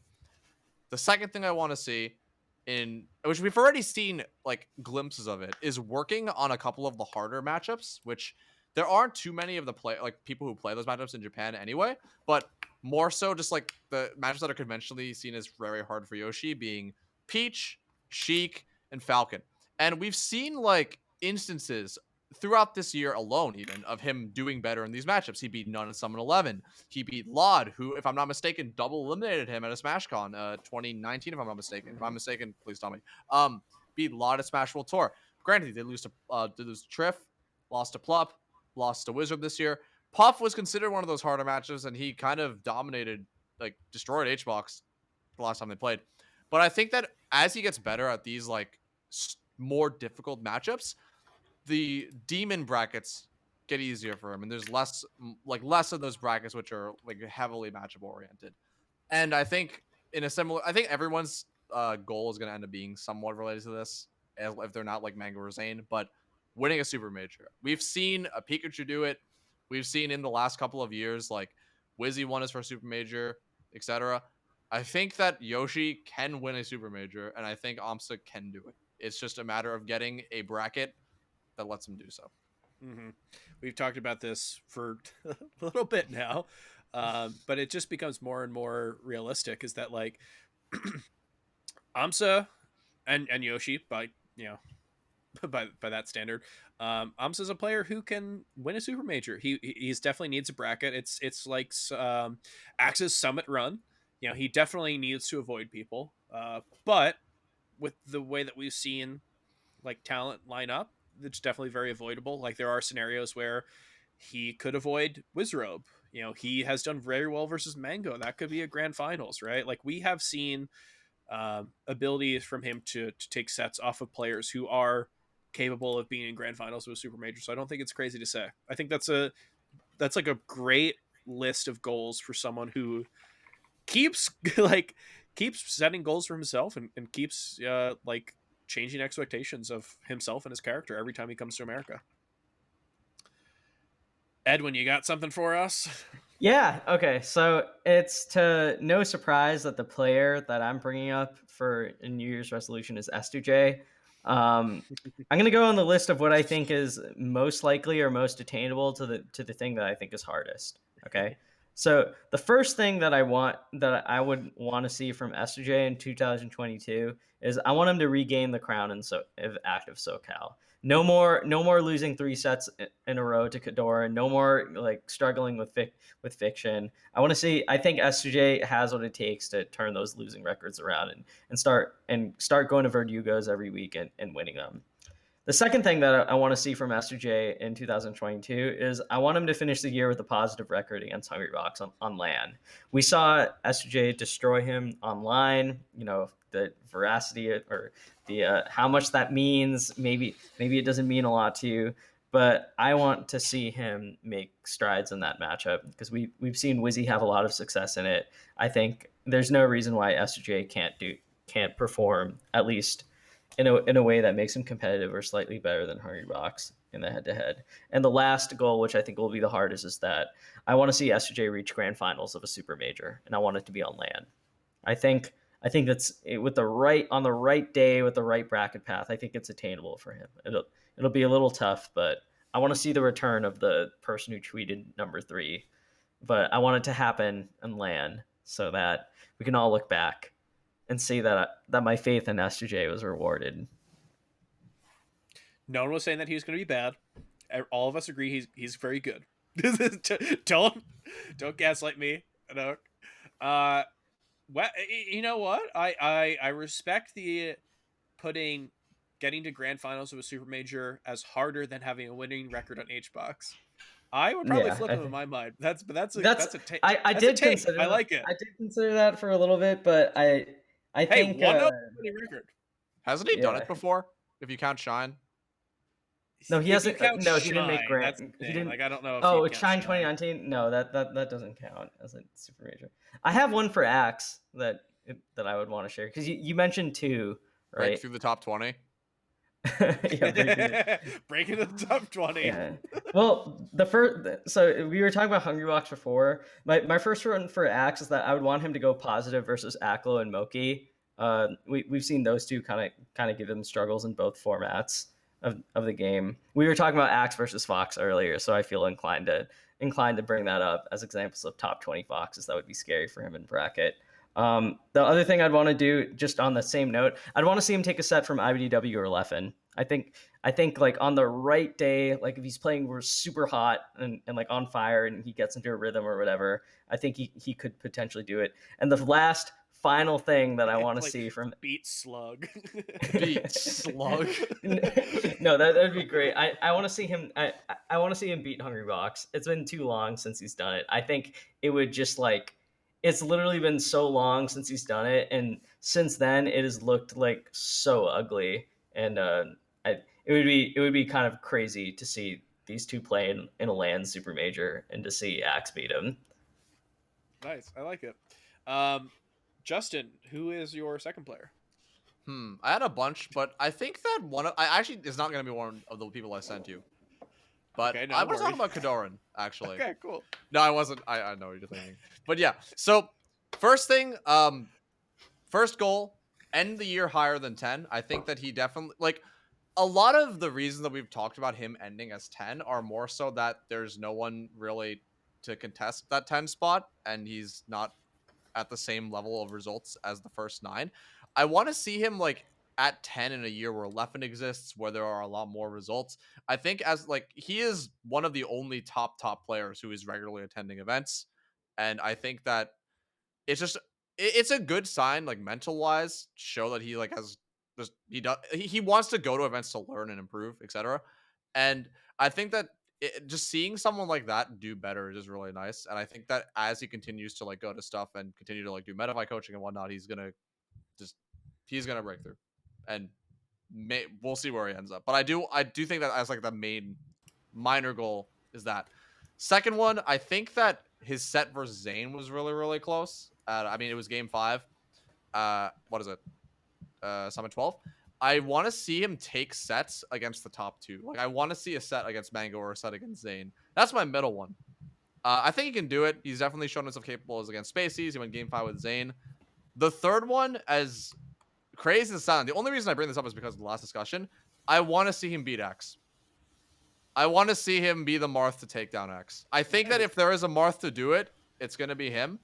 And even if Axe stock isn't as high, I still think that the merit of being a Marth to beat Axe, given the last, decade of Marth sets, I think there's some virtue to it. And I think that he's the kind of player who's going to be the first one to do it. So that's my top one. I do love these Marths coming up, and like as good as they might be, they always have to. There's always the expectation: is this going to be the Marth that does it? So I mean, hey, I'm a believer. I'm a Kodorin believer. Now, of course, us picking 2 players apiece, we kind of miss a lot of players who are really interesting. No Mango, no Zane, no HBox, but there is a player who I'm going to do. I did it really last minute. Meaning I did it like this second because I had one written out for Wizzrobe, but I think it'd be more in character and more fun to do the guy who I have backed up pretty much exclusively whenever he's at a tournament. So I'm going to talk about Leffen. Leffen, obviously, very, very good. So it's going to be tough to put goals for him, but I'm going to put ones that I think are, you could say like number 1 in the world. I think that that's a really achievable goal for him, but I'm going to try to stick away from that. I'm going to be a little more granular, I guess. 1, drop Guilty Gear. I love him saying that he needs to de-roast, but I've seen too many of these tweets where he's like, okay, maybe I just drop Melee for Guilty Gear. No, sorry, dude, you can never do that. You'll always love Melee. 2, I want to see him be positive on Mango and iBDW. And these sound really doable, but he's lost a lot of recent sets to both of them. A lot of doable sets. He loses a lot of game 5s to Mango, and he loses some pretty swingy sets to IBW. I think he's like 1-3 with IBW, as crazy as that sounds. Um, and I think that these are both doable. I think he's a player who, any given chance, he's got a chance to win the set, but it just has swung out of his favor almost every single time they played recently. So that would be something that would really put me in good faith when talking about Leffen's ability to do well in 2022, is the ability to be positive off of both of those two players. And then, hey, the next one I'm going to say, you might as well put him number one, because having all these three things would probably be the kind of a number one player. I wanted to go positive on Zane. I don't want to take a set off Zane. I don't want him to go even with Zane. I want him to be positive off Zane with Zane. And I think that is going to be so incredibly hard. But that is like the true test for Leffen going into 2022. This is kind of the thing that I think that's the question when going into prospective bracket paths, right? Like, he can win a super major. I was going to put win a super major. I think he can do that. I don't think that's like a goal that's that's like unachievable. But any super major path that has Zane in it, the question will always be, can he beat Zane? And if he's able to be positive on Zane, that'd be like number one territory stuff. So that's what I have for him. I don't think it'll be easy. And you know, if he's able to do it, I think that is the makings of a legitimate number one player in most years. But that's it for that. Is it weird that we did resolutions for top players that aren't ourselves? Possibly, but Do you have any resolutions you want to share? Maybe we'll get into it. We got one more segment to go, and then we can get into the fun stuff. So we have a very unfun segment before we get there, and this doesn't have to be that long, but I do want to pick your brain on this, Justin. Sure. Because in a normal year, we would be talking about the Function 2, which was shaping up to be like a goddamn major. Yes. Unfortunately, the Function 2 is not coming up in January. No. Function 2 is going to be in April, I believe. It is in April on a date that I do not know if it is publicly announced yet or not, but it will be in April. So we'll be seeing that later. And obviously, the reason why there's this push is because of Omicron. And I think that COVID in general, like, I don't need to explain COVID to anyone, but it's been this kind of thing that we have not really known where it's taking us. And we are in a part of the COVID life cycle that I think is a little harder to wrap your head around than what we've been dealing with for the past year or so. We kind of knew when it was bad that it was bad, and we kind of knew that when we had the vaccine that it was a little better. We're kind of running into this thing where people are kind of taking it a little lightly, and then people are kind of taking it really, really seriously. And it is unfortunate to bring up how Melee relates to this, but I mean, this is a Melee podcast. This is our lives, and as we go into a new year, we obviously look forward to some of the biggest tournaments of the year. This was supposed to be such a big year, and I think still will be. But we are looking down the barrel of the landmark major Genesis, and I think there's just a lot of uncertainty that's going on. So I want to talk to you about this. You are someone a TO who had to deal with an event like that. Yes. Do you want to talk on like how to run Melee during this time period? So I guess I'll talk about a couple of things in regards to the Function against Genesis, running locals, and I guess what to do in the future. Because I've actually been on a podcast about this before already, earlier in the year when events are starting to come back.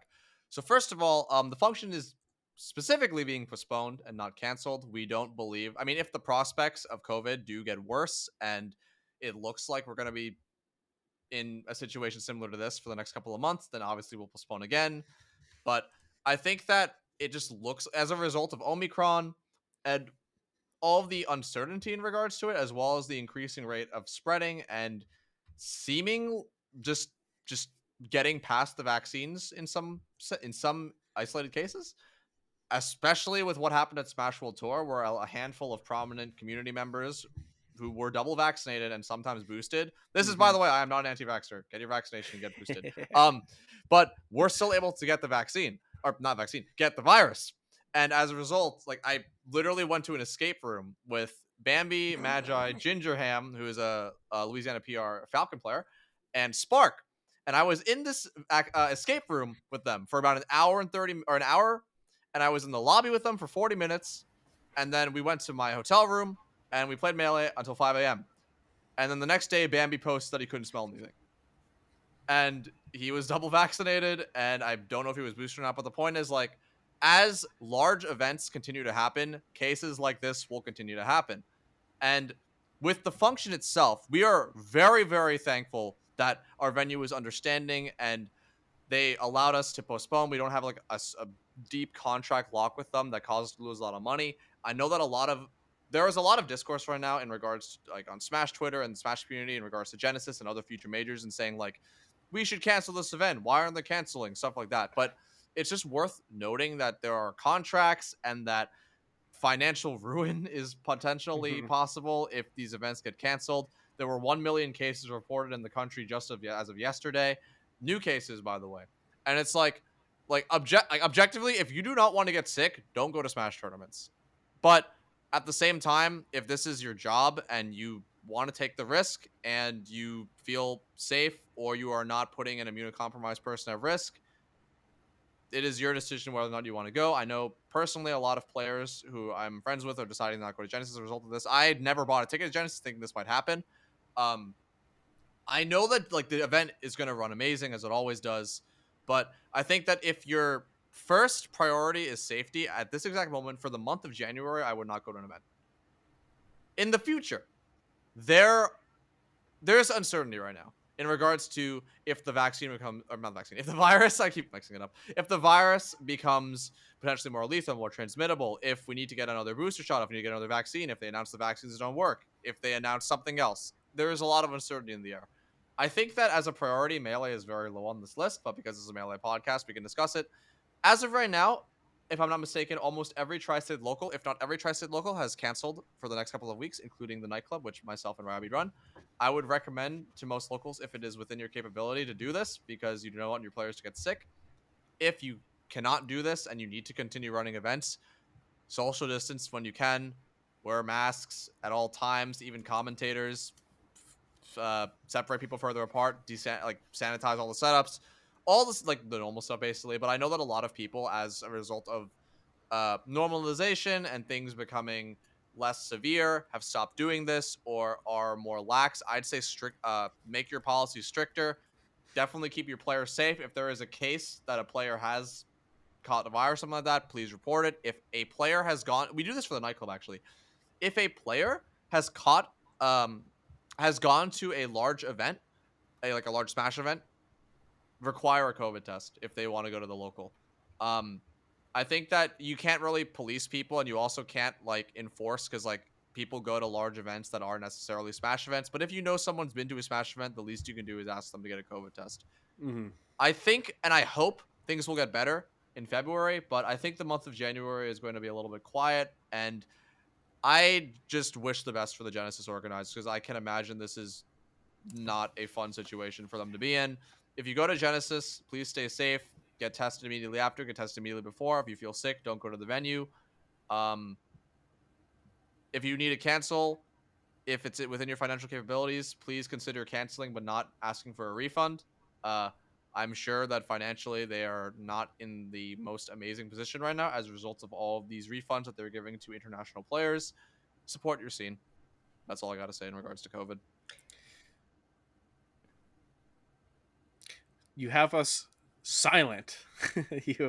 No, I think that's a really wonderful summation of what's kind of been happening recently, and I think that like you kind of hit the nail on the head, right? It's you are in the pretty lucky position, which some people are, to have venues that are willing to deal with this. But this is not something where like the CDC is not asking these events to be closed down, right? The state's not about to say that this is force majeure, as like the hot word for this type of thing. So this is something where like if you do want to see these events still stick around, right? Doesn't necessarily have to be going to Genesis 8, but there does need to be probably support for this. And the Genesis obviously is something that's coming up. That's the big thing. But it's probably the smaller ones that are unable to cancel that are doing the same thing, that are going to be in those situations possibly worse. We've seen a lot of stuff that the Smash community has been trying to do. Let's Make Big Moves was very uh they're they're very progressive, I'll say, in the way that they are combating this, um to a point where, like, if I mean, I'm not planning on going to an ultimate major or something, but if I were, it's it's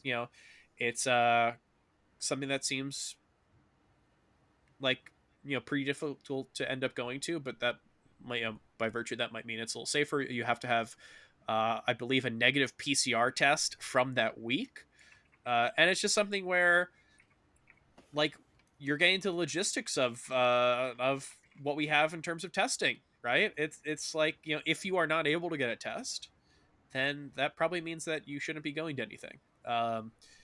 I know that myself, it's been pretty hard to get a PCR test, and it's been somewhat difficult to get the at-home test, but I was able to get a few. That's how I knew that I was negative, or yeah, negative from a special tour. But I know it's not incredibly feasible for people to get multiple at-home tests or at-home tests and PCRs and stuff like that. So if you're not able to do that wherever you are, it's probably just a better idea to not go. But yeah, that being said, hopefully this is something that does not continue to affect Melee as we go forward. And fun episode. Maybe we don't continue the bummer segment that much longer. But Edwin, if there's something you wanted to say, obviously Yeah, you're pretty smart on this. yeah. I mean, the only thing I would say is that, like, look, I know it really sucks to not to be really excited for big events that are coming. I just I don't have the same kind of expertise on this topic, from a TO perspective as obviously DarkGenex does. But something I'd add is that, I was looking forward to going to Genesis. Me and a bunch of the Melee Stats people, Wheat included, Ambi also. We really wanted to, this would have been our first super major in about like 2 years, maybe a bit longer than that, for all three of us being at a tournament together. We really wanted to do more like live content to kind of like, we had a lot of ideas for how we wanted to contribute to like events coverage and whatnot, from a Melee Stats angle. And it really sucks not being able to do that for this month. But like, at the end of the day, the situation is what it is outside of Melee. We've said this many times before. We even say it in one of our videos. Like, Melee is a small corner of the world, but like, it doesn't operate independently from everything else. In many ways, it's not only affected by everything else, but it's shaped by everything else. So like, it's worth kind of a like understanding that. And as much as it's a buzzkill to not be able to go to events or to have to cancel, like I had to cancel going to Genesis. Like, sometimes, like, a decision might be hard, but the answer for what the right thing to do is not necessarily difficult to find out. And if at the end of the day you're comfortable going to an event and like you understand the risks associated with it, that is your decision. But at least I would feel remiss if I didn't in this segment say that I really strongly suggest anyone who has to at least like travel to the event or go long distance, that you reconsider. And if you're able to afford, just not going, but make sure TOs get funded for the event, like that'd be great too. But at the least, if you really are worried about safety, I would strongly suggest not going. Well, DarkGenex, you were asking when the fun bits come, and now that we got that out of the way, we're nearing the end of the show. We have two more things that we want to do before we end up, finally leaving. We got a really short patron question section. Awesome. I've got two. Awesome. I've got two. Answer them. I don't know how long these will be, but sure. Feel free. Okay. This is from Anaconda. What's your favorite H-Box pop-off? Favorite H-Box pop-off is probably... Remember the fucking name. Yeah, that's a good one. That's a great one. I think that people would go to I'm H-Box bitch, or whatever the recent one versus Aklo is during the three-peat. But there's like a lot that there's a wealth of depth to all the pop-ups he has. So yeah, I like you kind of digging a little deeper, but yeah, that's a great one. And then from Chroma, what's your history with Roblox? My history. You want the actual full history? I'll give you the Uh, actual full history if you want it. Give us maybe the we'll maybe we'll TLDR. have you on another time. Just Okay. TLDR. So I was sick. I was very sick. you were sick. You still are, dude. Stuck. I appreciate it. Stuck at home. This was, I think, 2011 or 2010. I was in middle school, and I was very into Dead Rising, but I'd never played the game. I just liked looking at videos of it, and I wanted to Nice. play it when I was home. So I looked up free Dead Rising game, and I found Roblox, and I played it. And then I didn't play Roblox for a year plus. I think I started playing it again because it was a Transformers event happening, and I got a little bit more into the game. And then I started getting into both the trading community as well as the retexturing community. Um, as I started gaining, like, just talking with more people there and gaining notoriety as a result of me trading items and making retextures that got published by the Roblox admins in a similar vein to how Valve publishes items for TF2 or CSGO skins. Back in the day, you had to have it verified by an admin. Nowadays, you don't have to do that anymore. You can just have it yourself, or you can just publish by yourself if you're selected by the admins. But back in the day, it was like kind of like a big deal if you got your items published by admins for like use on the Roblox site. So yeah, um, basically as a result of that, I went to a bunch of Roblox developer conferences and became friends with a lot of like the top Roblox people at the time. A lot of whom either stopped playing the game or are like superstar celebrities now, and that is the main my relationship with Roblox. I did that until around 2016 when I stopped basically anything in regards to the site. I still talk with a couple people from there, but I don't really like go on Roblox, play the game, interact with the community, etc. Um, it's actually interesting because like I've definitely seen a lot of talk about how Roblox is like blown up recently. It's like it basically started blowing up like super super big right after I left. As a result of that, a lot of the items that I kept are now worth like significantly more amounts of money. Um, but there are definitely people who have thought that like, okay, I made a lot of money off of Roblox as a kid, or like there was a clip of Slime talking about it where he said I was a Roblox slumlord, in a joking manner, of course, but a Roblox slumlord who exploited kids for money. I definitely was one of the kids who was exploited for money. But my relationship with the site has been relatively fine. David Mizuki, who is the CEO of Roblox, he wrote me a college recommendation letter. So I can't complain very much. Yeah, I'm dead serious. I cannot complain at all. You So gotta be what? I'm not. I'm not kidding at all. So I didn't yeah. know that. Wow. So I cannot complain at all. I am very, very happy with my time on Roblox, and I don't know where I'd be without it. It's definitely shaped a lot of my middle and high school years. So that is my full relationship with the site. That's great to hear. How much Bape did you buy because of Roblox money? I am not inclined to answer that at this moment. Okay, we'll But have you on another episode, yeah, and I'll get a patron to ask it, and then we'll see if I'm you'll. wearing Y3 right now. This is this fuzzy like velvety jacket is Y3 Did Roblox pay for this? maybe. Okay, I'll figure it out one day. Uh, what a wild story. You know what? I really didn't know. I didn't know a lot about your connection to Roblox, but I just assumed it to be kind of weird and crazy. And even then, the idea that the CEO of Roblox, Mhm. the idea that the CEO of Roblox wrote a college recommendation letter for you, that I didn't expect that. But that's really great. Um, well, I think we're kind of speeding along here. We're running to, coming up on the 2 hour mark, so we're running to the end of the show. We're running to probably what is one of the most everyone's favorite segment. Of course, this is the unnamed segment of the show, but fans will commonly refer to it as touching grass. Uh, this segment, you've been here before, so you know the Mhm. drill, but this is a segment where we kind of talk about stuff that has been going on in our lives recently that has not been Melee related. We're kind of seeing, we talk so much about Melee. We spent 2 hours talking about it already. But we have a lot of stuff going on. Of course, we're multifaceted human beings, so this is a great time to shine a light on what else is going on. So I'll go first. Obviously, for Edwin and I, we had a 2 week break since our last episode, so there's a little more to talk about, but I'll try to keep it brief. Um, I guess I'll have to say I had a lovely holiday, say all that. But I saw No Way Home. I saw Spider-Man No Way Home. And Nice. then because of that, which is I will say it was a good movie. Because of that, I searched out the Sam Raimi Spider-Man movies because I had not seen them probably since I was like 12. So, you know, 14 years or so. and I watched them. They're very, very good. I was only able to watch the first two. I did not watch the third one, which I saw in theaters, so that counts. Yeah, they're very, very good. They hold up, and it was refreshing to see something that does not feel like it has the same structure of the MCU.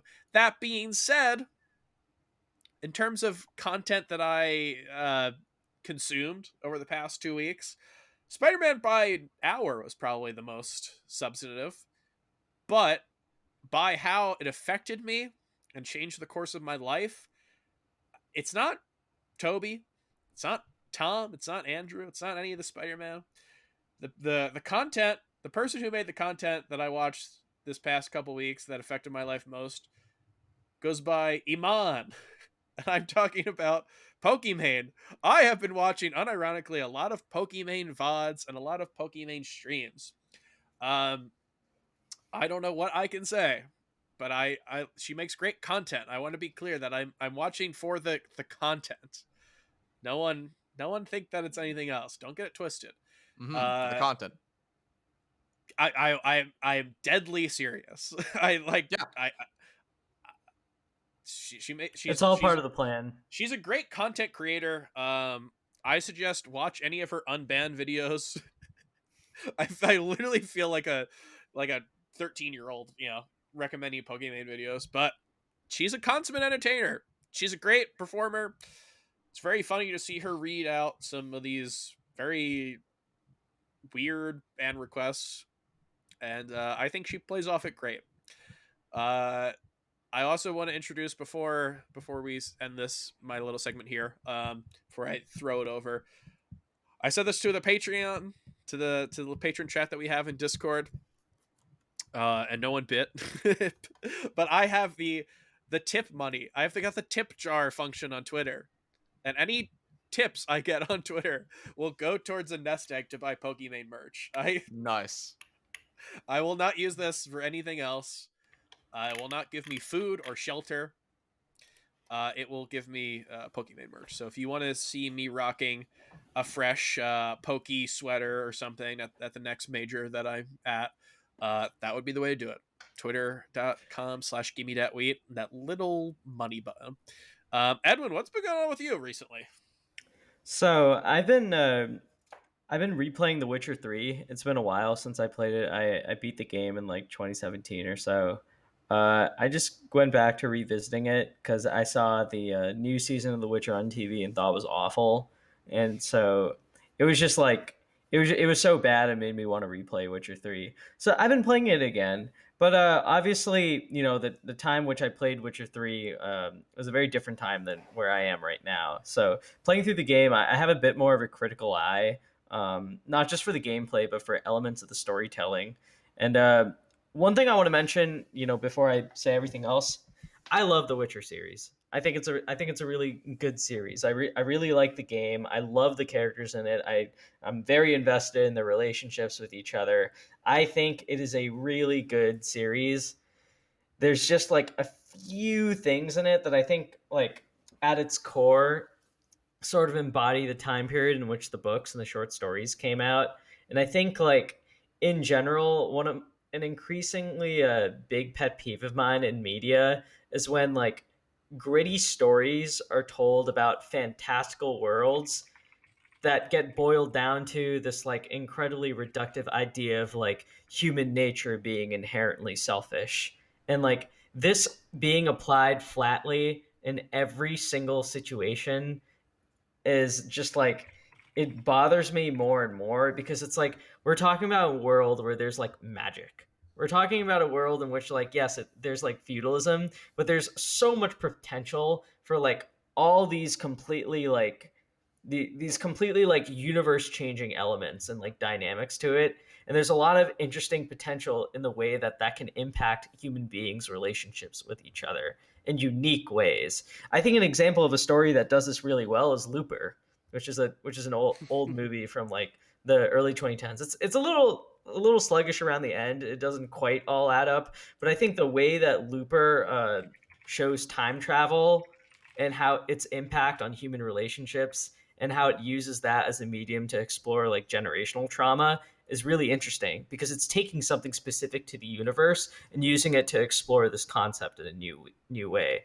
The Witcher is really good at a lot of things, but I don't think it does this very well. I think it happens to have a lot of magic. It happens to have really cool fantasy elements, but like so many of the stories within The Witcher and so much of the quests and character building and like the quote unquote lessons of The Witcher all boil down to this extremely flat, reductive view of human nature, which I think it's really a shame because I can imagine a like period of time in fantasy and fiction storytelling where that'd be edgy and where that'd be really cool. But in 2022, I think like we got to be a little more creative about this stuff. And I'm saying this as someone who really likes The Witcher and as someone who like loves the series. I think it's forced me to think like working on films with my friends and everything like makes me think of stories a lot more critically. And this is something that I increasingly have like low tolerance for. So the next time you see something or consume like gritty media that boils down to like some incredibly reductive like view of human nature or human beings only being or primarily being like driven by self-interest, it's just not interesting. Like you got to link it to something in the universe that tells something unique about human beings. I don't know. This is Those are just again, I'm saying this as a big fan of The Witcher, but this is just kind of like something I'm noticing more and more in the series and in other series like it, which is beginning to kind of tire me out a little bit. You messaged me about Looper, and I don't think I responded, but you messaged me this whole paragraph, this like wall of text, and the end you're like, it was directed by Ryan Johnson. I was like, I know. I felt very mad that you were speaking to me like that. I know that he directed Looper. No, very very good movie. I believe he had the Shane Carruth, I think is his name, the guy from Primer. I think he had him like come in and explain like how time travel should be done or something. But yeah, I've not seen The Witcher, but I like Looper, so that was what I got from that. Wonderful to hear from you, Edwin. Hopefully the new year is treating you well. And DarkGenex, we mentioned Roblox. I know that's not something you've been doing recently, but what's been going on? You told us last time you came on here, you had another game that you've been playing that you were doing pretty well in. Yeah. Not to lead you into something, but sure, I can talk about that a little bit, and I'll go into my stuff. So, last time I was here, I talked about how I am a top Eternal Return player. It's a Korean MOBA battle royale mix thing. And last time I was here, I was trying to push for top 50 because everyone in the top 50 got a free plushie. I unfortunately did not get top 50 that season. I ended at 54. So I did not. I thought it was. So it's actually really funny.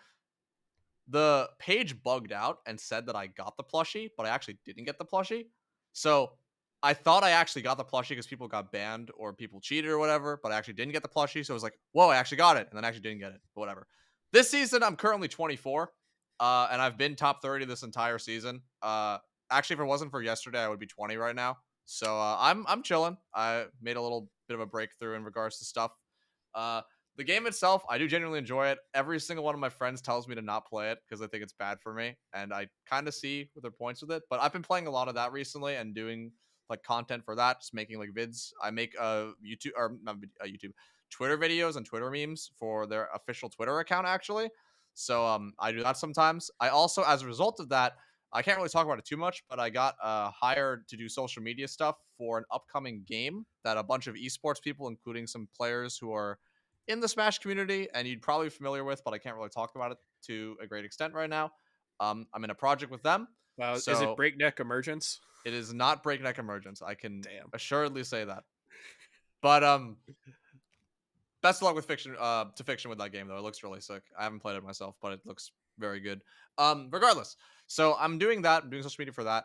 I've had a pretty hectic last like month ish because I basically the late November I went to Florida and then I went to Louisiana and then filmed stuff and ran her subathon and did stuff like that and then helped with continuing the subathon from Florida. Came back to New York, flew to Summit, flew back to New Jersey, stayed in New Jersey for a few days, went back to New York, went to Florida for Smash World Tour Finals, went back to New Jersey for a week, came back to New York, went back to New Jersey for a couple of days, and I'm finally back in New York. So I've had a very, very hectic last month, and I'm just just resting. I've been taking a break from just like video stuff for a little bit, but I've been getting back into it, brainstorming the next year's videos, tweet memes, whatever. Working on Magi vids, etc.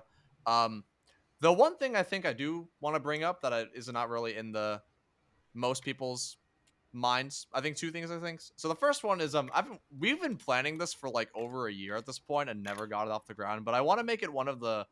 I want to just say it so I just get it out there that it's going to happen because I feel like it's never going to happen if I don't end up saying it.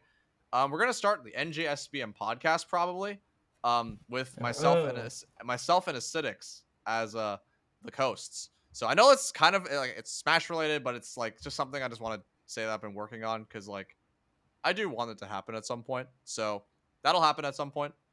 The second thing that I'm learning, so uh I don't say this in the form of like Bakami Tai memes where it's like just taking the template of someone's face. I'm learning how to like actually deep fake faces because I have a crazy idea for a meme.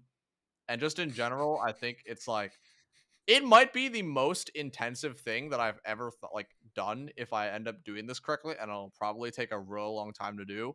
But I just have this idea for like what I think my magnum opus will be, and it involves me learning how to actually deepfake. So I am learning how to actually deepfake right now. I hope it works out well for Beautiful. you. I don't know what you're supposed to say to that. I'm sure it'll be great. And use your powers for good. Oh yeah, for sure. It's not going to be evil. Well, DarkGenex, if you do release this deepfake anywhere, where can the people find it? You can find the deepfake and other DarkGenex content on twitter.com/DarkGenex, which is my main platform. I have a YouTube channel as well. I don't post ever on it, but I probably should. I have a TikTok, just on everything. If you want a list of my links, darkgenex.com has a very efficient list of links. If I end up streaming this year, twitch.tv/DarkGenex But most of my stuff is on twitter.com/DarkGenex. I hit 10K followers. Hey. So I'm pretty happy with that. As a combination of me doing commentary at Smash World Tour, Magi shilling for me a lot during her subathon, which I do appreciate just her and her community for helping out with that as well. And there was a giveaway that NYC Melee did, but most people who follow NYC Melee already follow me, so it didn't actually affect me that much. But I did gain I was already at 10K from it, but there was a giveaway from there. Also follow NYC Melee because we have a lot of really cool things coming up. Tomorrow we're actually going to be running the Fight Club, which is going to be a series of three exhibition matches with $100 on the line for all of them. So some of Tri-State's finest players versus some out of region people who would like to just challenge us. So we got 3 good matches lined up for you guys. It's going to be Albert versus J-Flex, Jojo versus Zamu, and Aklo versus Swift. And I think this is going to be a recurring thing, and we've got a couple of other interesting matches planned for the future, including some players who are relatively inactive, some players who are Melee Stats favorites and hidden bosses. Just in general, some interesting matchups that I don't think, some of which have not occurred through the entirety of 2020 or 2021. So check that out for sure. Sounds great. I cannot wait to see it. And I cannot wait to see our boy Zamu. I was gonna say win it all. It's not. It doesn't work. It's literally like it's one match. It's literally just one set. Win your one match. Yeah, win your one. He's set. gonna win it all. The one set. Set. No, it's gonna be super sick. And yeah, if you like Twitter content, you want to be following when the big one hits, you might as well just do it now. You might as well follow him over at DarkGenex. And then yeah, as for us, if you like what you're watching, waiting for game, you can catch our episodes live on twitch.tv/MeleeStats. You can watch them over on YouTube at Twitch or at Melee Stats Archive on YouTube, and our normal channel, our main channel, Melee Stats, over at YouTube is going to have our long form content. If you want to see what we're up to, you can follow our posts at twitter.com/MeleeStatsPod, tweeting out daily results and links to articles that we put on MeleeStats.co, such as When's Melee and Monday Morning Marth.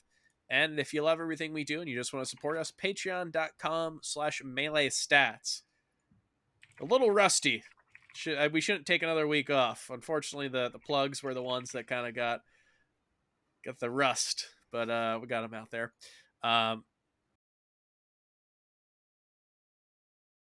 here.